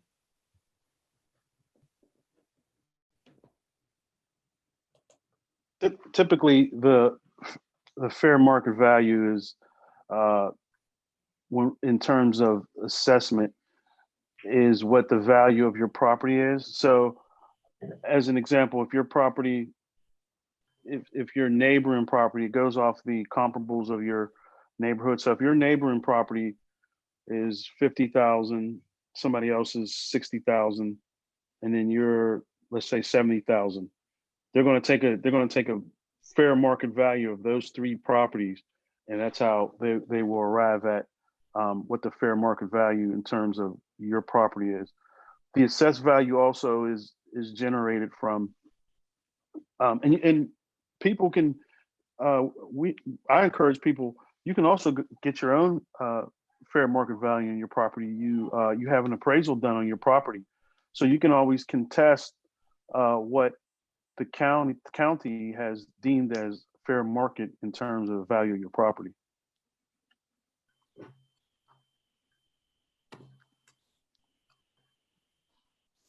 Thank you. I appreciate that. Thanks, Aaron. Andrea.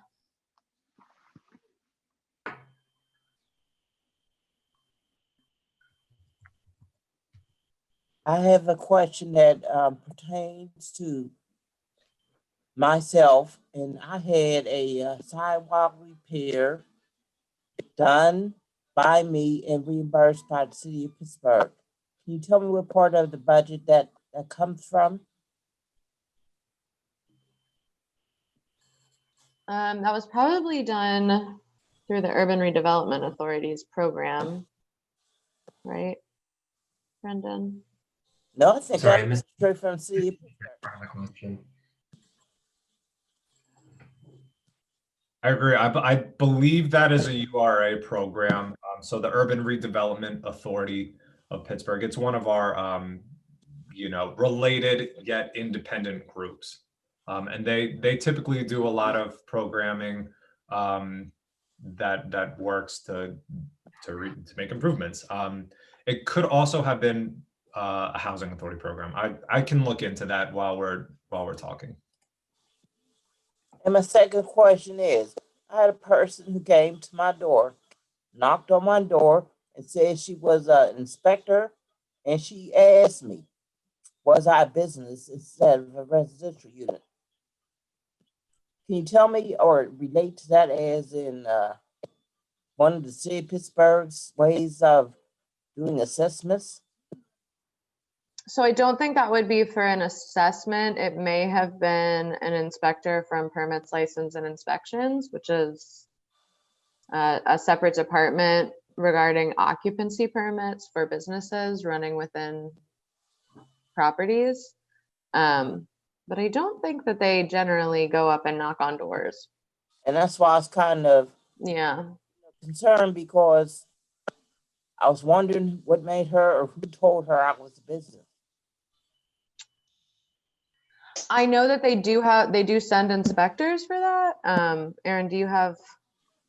No, I was going to say, I mean, I'm obviously don't work in PLI, and I don't want to speak for them, but I'm certain you probably would have received some type of notification of that. So they wouldn't just come; they would send you a notification first, and then that notification would identify if there would have been a visit.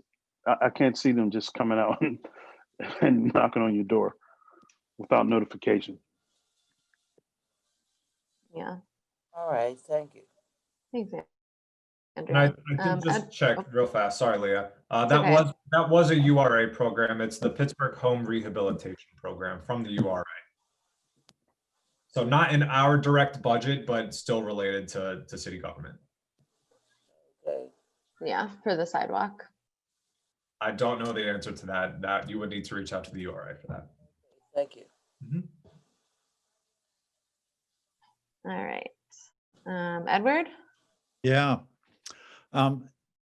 Maybe I didn't catch the whole discussion, but do you guys have any ideas about how we're ever going to get away from this crazy system of multiple municipalities and services spread all over the place? Is there any way out of this? I mean, I wish there was some way to just command the municipalities to join together, but as I understand it, it has to be a voluntary thing. It just seems like almost an impossible situation, but maybe you guys have some better ideas about it. I do know that I think it was within the past year, County Executive Fitzgerald, that's not a word, discussed the idea of consolidation and disincorporation. You're right, it's a voluntary thing. And I think that a lot of the smaller municipalities are proud of their status. Some of them might have gotten their incorporation specifically because they're small steel towns, or they're all farmsteads. There's some reason that linked them together, and typically they're proud of their independence. It would be very interesting to see what happens, and I don't know what would happen. I mean, to me, it just seems like the communities that are under-resourced would be the ones most likely to want to join in a larger entity with the city, and those that are well off would not. And I wish there was some way by referendum or doing something to just force this to happen. I mean, I just don't know. It's just such a crazy system, and almost anybody would realize that. So I don't know. I don't know what the road forward is, or whether there are other cities that have dealt successfully with this or not. So something to think about anyway.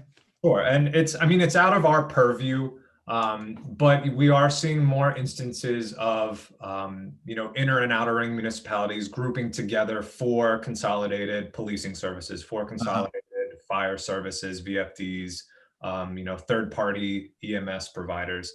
So there are a lot of opportunities for cooperation. Okay, thanks. I did see some.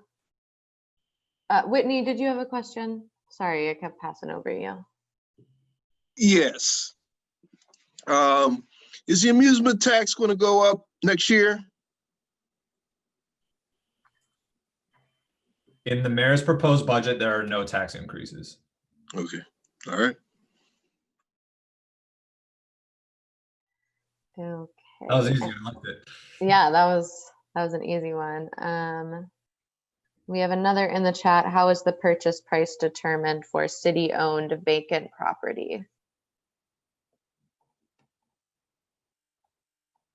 So the city purchase property, it's determined the same way that any real estate company would determine, as I mentioned earlier, based on square footage, based on grade of the property, based on proximity, just every instance that of the property that would encompass value, and it also goes off comparable. So I always tell people, the value of your house, you wouldn't want to sell it less than what you could profit off of. So it's very similar for the city of Pittsburgh. We're looking as well to make sure that we have a fair market value and that the property is reasonable for purchase. So we use comparables, we use square footage, we use everything that a real estate company does. We in terms of disposition, we operate in the same capacity. Thanks, Aaron. Allie? Yeah, hi, just a finance question. So 32% of revenue comes from real estate. I'm curious what share, if you can say, is commercial is compared to non-commercial sources? Real estate is just all real estate. So it's not, so as an example, commercial building downtown, their taxable amount is what the assessed value of their property is. So it wouldn't be any different in terms of that, in terms of how we calculate. And then all of it's just rolled together. It's not like there's a separate amount for commercial or X, Y, and Z. But I'm sure we can get that information for you if we can break it out of our commercial properties to our single family, resident, and multifamily. That'll be interesting. Not looking for a special project, you know, for you to do, but just to see, like, we've got, if we were to compare the city to, you know, adjacent municipalities, there are a lot of, you know, buildings that are, you know, assets of major companies. So it'd just be interesting to see how the, you know, revenue stream is shaped by, you know, some pretty large properties and taxes on them. So Yeah, to us, to be honest, it's just it's all taxable money. So we're just like, yeah, we really don't care what, you know, we just want the money. Thank you. Yep. Yeah, I'm sure that there is some record of a breakdown of those that we would be able to find and sort of maybe even Absolutely. an analysis. Yeah. Yep. Okay. Thank you, Aaron and Allie. Jacob? Yeah, I think this question is for Brendon. It's more of a curiosity of why the capital budget goes on 6-year increments while the operating budget goes on 5. I'm assuming that has something to do with the you want your capital expenditure to last at least 5 years, but I'm not certain of that. This is going to be really unsatisfactory. I could not tell you about the reason why that it's a 6-year capital budget and a 5-year operating budget. Even more strangely, in the early 2010s, it was also a 5-year capital budget.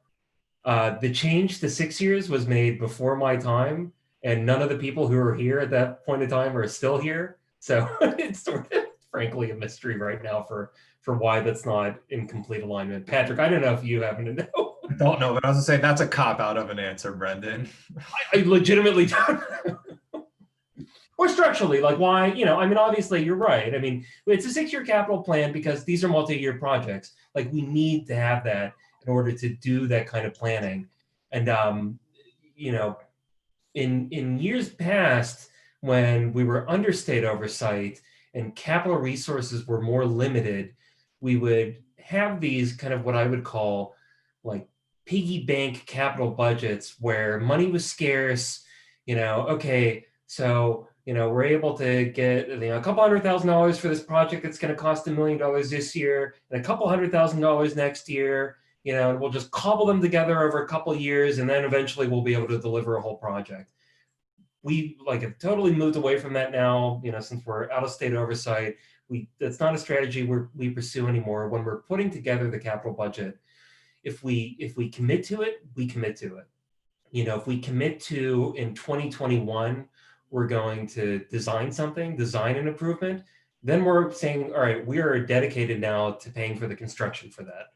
We're not just going to design something and then not do anything else. So that's where that multi-year planning is valuable, because then you can look at that chart and you can see, all right, you know, planning is going to be $200,000, and then next year we're going to need $1 million for construction, and then that's going to spill over into the next year, and that helps us to program everything out. But as for why one is longer than the other, I'm not totally sure. I'm trying to dig through our you know, legislation resource. I don't see anything, you know, coming up. It's section 508 of Article 5 of our home rule charter, you know, which insinuates that it hasn't changed for a while. I say the applicable example in the very recent past, I was looking at a resolution from one of these years where it was a 5-year capital program, and I reached out to one of our counterparts in City Council's budget office who was here when that budget was in effect, and his answer to me, it was just, oh, there was no money. It was real bad. So, that was his explanation for me for what it looked like, you know, 10 years ago. As an aside, it's nice that we didn't really have to talk about financial oversight, you know, from 2004 through 2018. It was rough. The kind of story I had always heard anecdotally was that back in 2003, the city was not going to be able to make the next payroll, and our payroll is every 2 weeks. So that's problematic. So to be able to have turned things around, it required a lot of dedication, for longtime residents. 2003, 2004, 2005, there were cuts everywhere.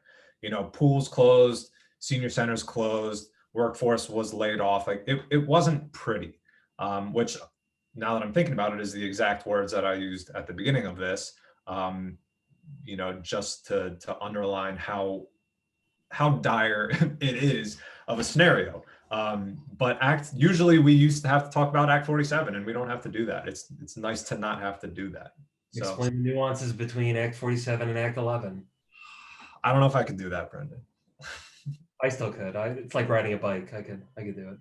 Yeah, I remember actually I think when I first started Civic Leadership Academy, we were still doing the presentation, including Act 47.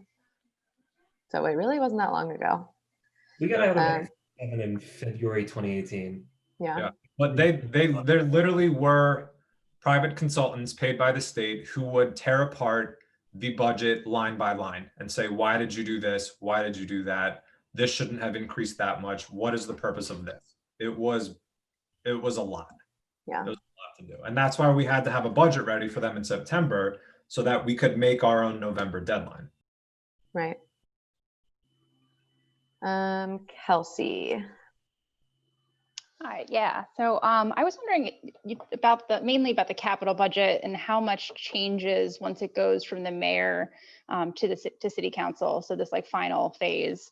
And I think Brendon, you had mentioned that there might just be like corrections as new information comes in about grants, but are there other things that generally change, and is that a time for additional advocacy, or is it really kind of a waste of time and most of the advocacy should really be done kind of over the summer when those kind of public input sessions are happening? No, I mean, it's never a waste of time to advocate for priorities. And then, as Patrick mentioned earlier, City Council does have a public hearing that is an opportunity for the public to weigh in. And, so it's never a waste to reach out. I mean, the opportunity for being in touch when OMB does the public budget meetings in June it's just practically speaking, that's so much earlier in the process that things are less solidified than they are by the time the mayor presents the budget to city council. Like, we're handing over a document then, and city council can do whatever they want with it. They could start from scratch if they wanted to, but it is a whole document versus, when we have those meetings in June and it's, more kind of mushy Play-Doh that we're just putting together at that time. And then as far as changes to the capital budget, I think the grant example that I had used was there are two sets of amendments that happen. So there's what are called the administration amendments, and Patrick, Aaron, and I are all representatives of the administration. We work for the mayor. So those are sort of more technical changes that we would propose. Kind of the big policy changes at that point, that's kind of really in city council's hands to do. I mean, if they want to steer the capital budget or the operating budget for that matter in a different direction than what the mayor has proposed, that's their chance to do that. We're kind of making technical changes on the margins more at that point. And have you seen that happen recently, where there is a significant change in the capital budget at that point, or does it just like actually never happen?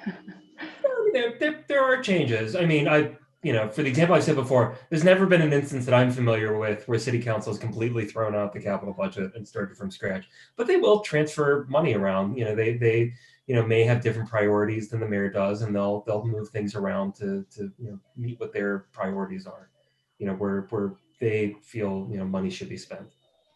And that's the way that it's, designed here. It's that, we're making the proposal, and then it's ultimately city council that has to adopt the budget, which then we're working off of for the year.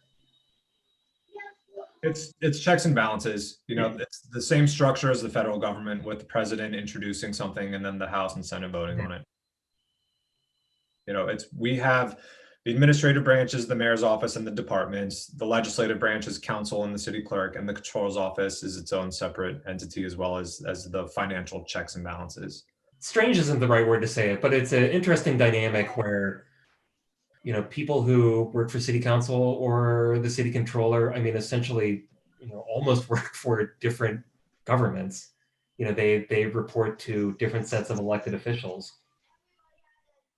You know, so we're all working for the city of Pittsburgh, but you know, it's these different branches.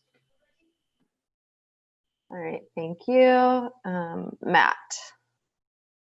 In one of the pie graphs on revenue, there's a in the index, there's a heading for nonprofit payments of services, but in the actual graph, it doesn't appear. And I'm wondering if that's just because there are no nonprofit payments of services, or if that's just like an aspirational idea that we have never achieved.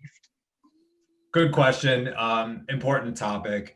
So there is a number there. It is comparatively insignificant that it shows up as a zero. And the tax monies that come in for that particular line are associated with very specific functions of nonprofits that are acting in the capacity of a private business. So, but within the context of tax code. So a clear example would be, you know, the housing authority has some properties that they rent out at market value, then they would need to pay taxes on those. The pilots, the payment in lieu of taxes, is a great topic. As of right now, at this point, you know, we don't have monies coming in from the universities, some of the nonprofit hospitals, but you know, who's to say what might happen in the future? It would help. I'll say that. It would help a lot.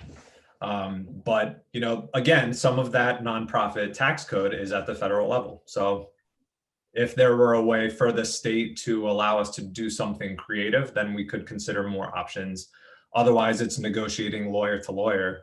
You know, let's pay in lieu of taxes. There are some cases, for example, we have a cooperation agreement with PWSA for, you know, water services, excuse me. And part of our agreement is they do kind of an earned income payment in lieu of taxes. So there are situations, that's more of a government to government, but it's on my mind. It's always on my mind. I think, yep, that's pretty universal. I think so. Let's loop back around to Larry. Thank you. I was a little stunned by the pie chart of expenses. I am accustomed to seeing benefits in the range of maybe 30 to 50% of salaries. We're running 87%, and I'd like to know the history of that ratio. Has it been 85, 90% steadily? Has it been growing over time? Did something cause it to spike? And do you feel it's sustainable? So as I mentioned before, pension is one of the most extreme legacy costs that we are reacting to. And again, you know, for retired employees, this isn't a benefit that we can just take away. You know, it has been earned. In 1998, and Brendon, correct me if I'm wrong, we were so close to not being able to make pension payments that we had to take out special bonds to float the pension fund. That is correct. And we are still paying off those bonds. That's our a year or two, I believe. This is our biggest proportion of what we have. We just refinanced them 2 months ago, 3 months ago. Yeah. Or a portion of them rather.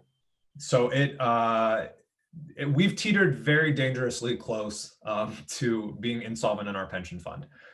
In 2000, and I believe it was 11, there was kind of a restructuring, and we committed to pull a portion of our parking taxes for the Pittsburgh pension plan. So there's a municipal plan, a fire plan, and a police plan, and those all come together as the comprehensive pension plan.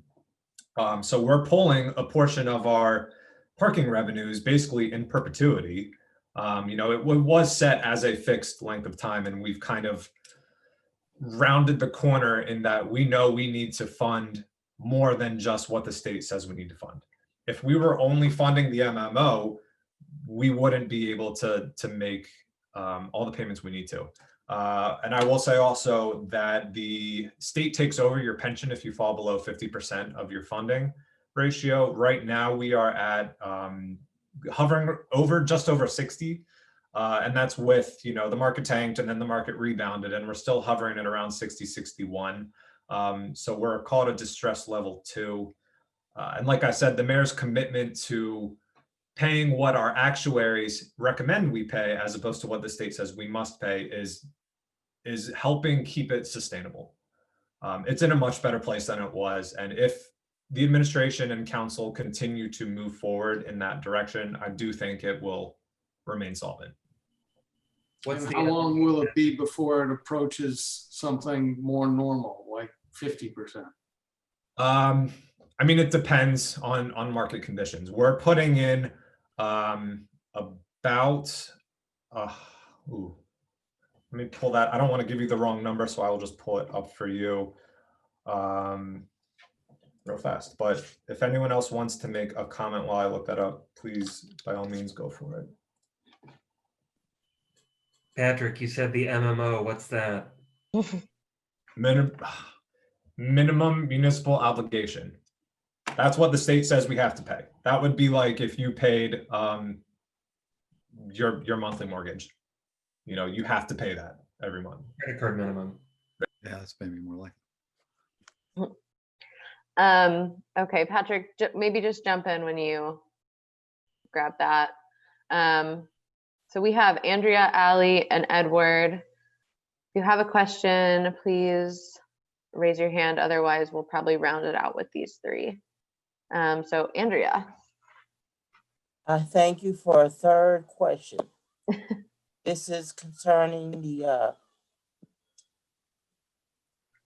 taxes on real estate with City of Pittsburgh schools and I guess the Carnegie Library.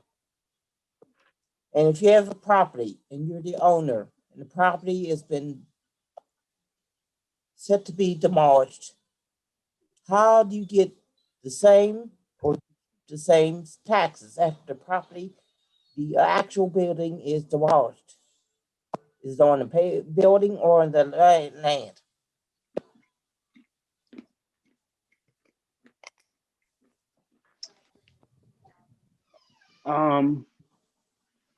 So you're saying if the property, if there was a structure on the property and the property was demoed, right?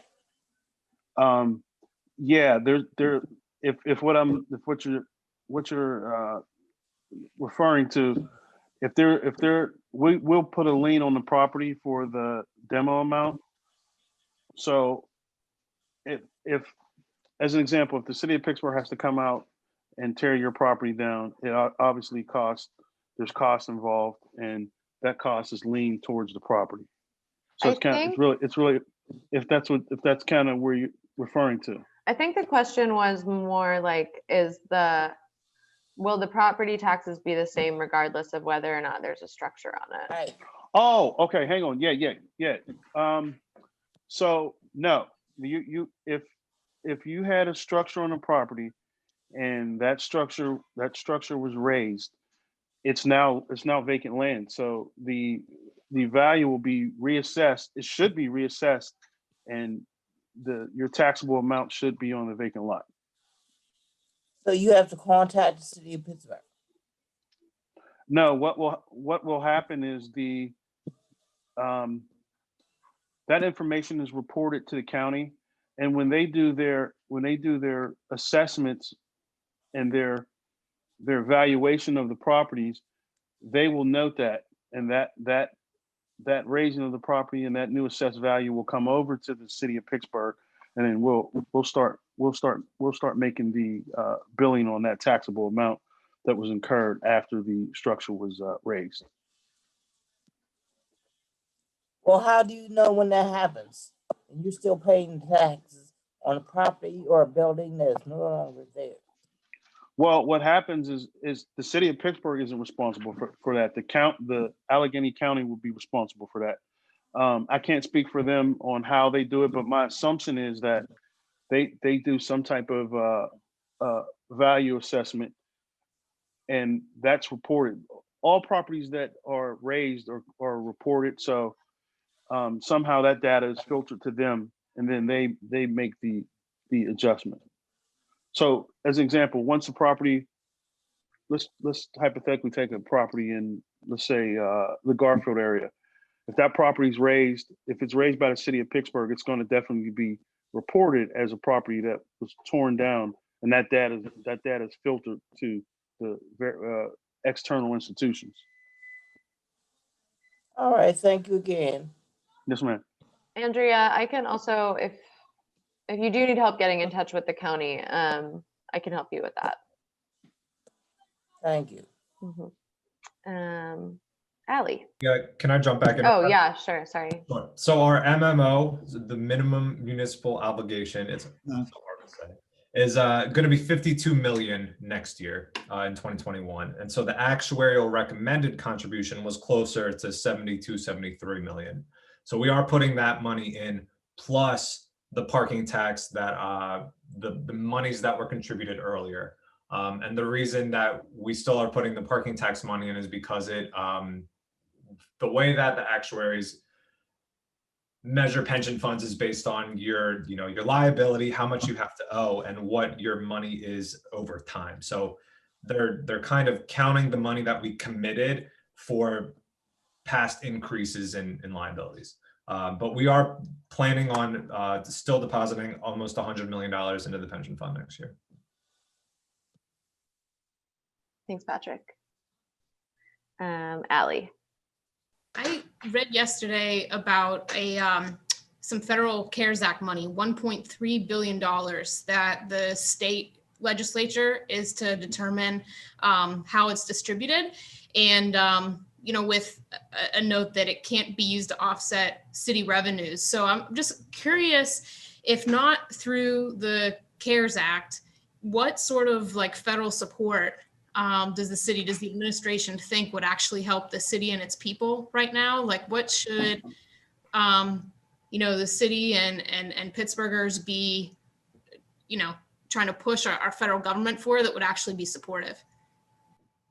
I saw that same article. I believe the way that the state structured that resolution that they were working off of is that money would be given to the 60 least populated counties in the state, which conveniently does not include Allegheny County. So won't get any of that. The HEROES Act that was passed by the House earlier this summer did have a provision that would allow for aid to be used for lost revenue. So provisions like that would not solve all of our problems, but they would greatly help. I believe the way that the HEROES Act was written was the difference between what our 2020 budget originally was and what our final year estimates would be could be applied as a lost revenue with the same thing happening for 2021. What our original 2021 number was, because last year we had a number what we expected it to be, the difference between that and where it is as well. So it wouldn't make up the entire difference, but it would significantly help. Thanks, Patrick. And our last question from Edward. Yeah, well, this is a controversial area, but the question is what's going to happen with the police department budget, especially given demands by people that resources and responsibilities be shifted from the police department to other parts of city government. Sure. So this is actually great timing. The council budget hearing for the Department of Public Safety is tomorrow morning at 10. Wow. and it'll be live streamed on YouTube and available on the city channel after that. I imagine they will talk very at great lengths about the Bureau of Police. What I will say is that our budget did include provisions for the Stop the Violence Trust Fund that Councilman Lavelle and Burgess passed earlier this year. And what that calls for is putting an amount equal to next year, 5% of the Bureau of Police full budget into a separate trust fund to fund group. Well, now there are going to be two different components of that. One is going to be community health and public, or community health and safety. And the other would be working towards actual group violence intervention and social work opportunities in the city of Pittsburgh. Stop the what? Stop the violence. Stop the violence. Oh, Stop the Violence Trust Fund. Okay, thank you very much. No problem. And I mean, we have had money budgeted for some of these programs, in years past, and we still do. That number will expand exponentially, moving forward in the next year. And beyond that, at this point, we're at the will of council. I do think it'll be a very interesting conversation, and I would recommend everyone look into the council discussion tomorrow. Thanks. I will, I'll post all of the links that we talked about today on Engage PGH, but I will put the link for the YouTube stream here in the chat right now, just to make sure everybody has it. It's youtube.com/City Channel Pittsburgh, which is where like all of our recorded public forums, press conferences, a bunch of good resources on there. Okay, well, I think we're done. I want to give you some claps here. Here we go. Thank you so much, Patrick, Brendon, and Aaron, for joining us tonight. Thanks everyone for your time and your thoughtful questions. I thought that was a really interesting discussion.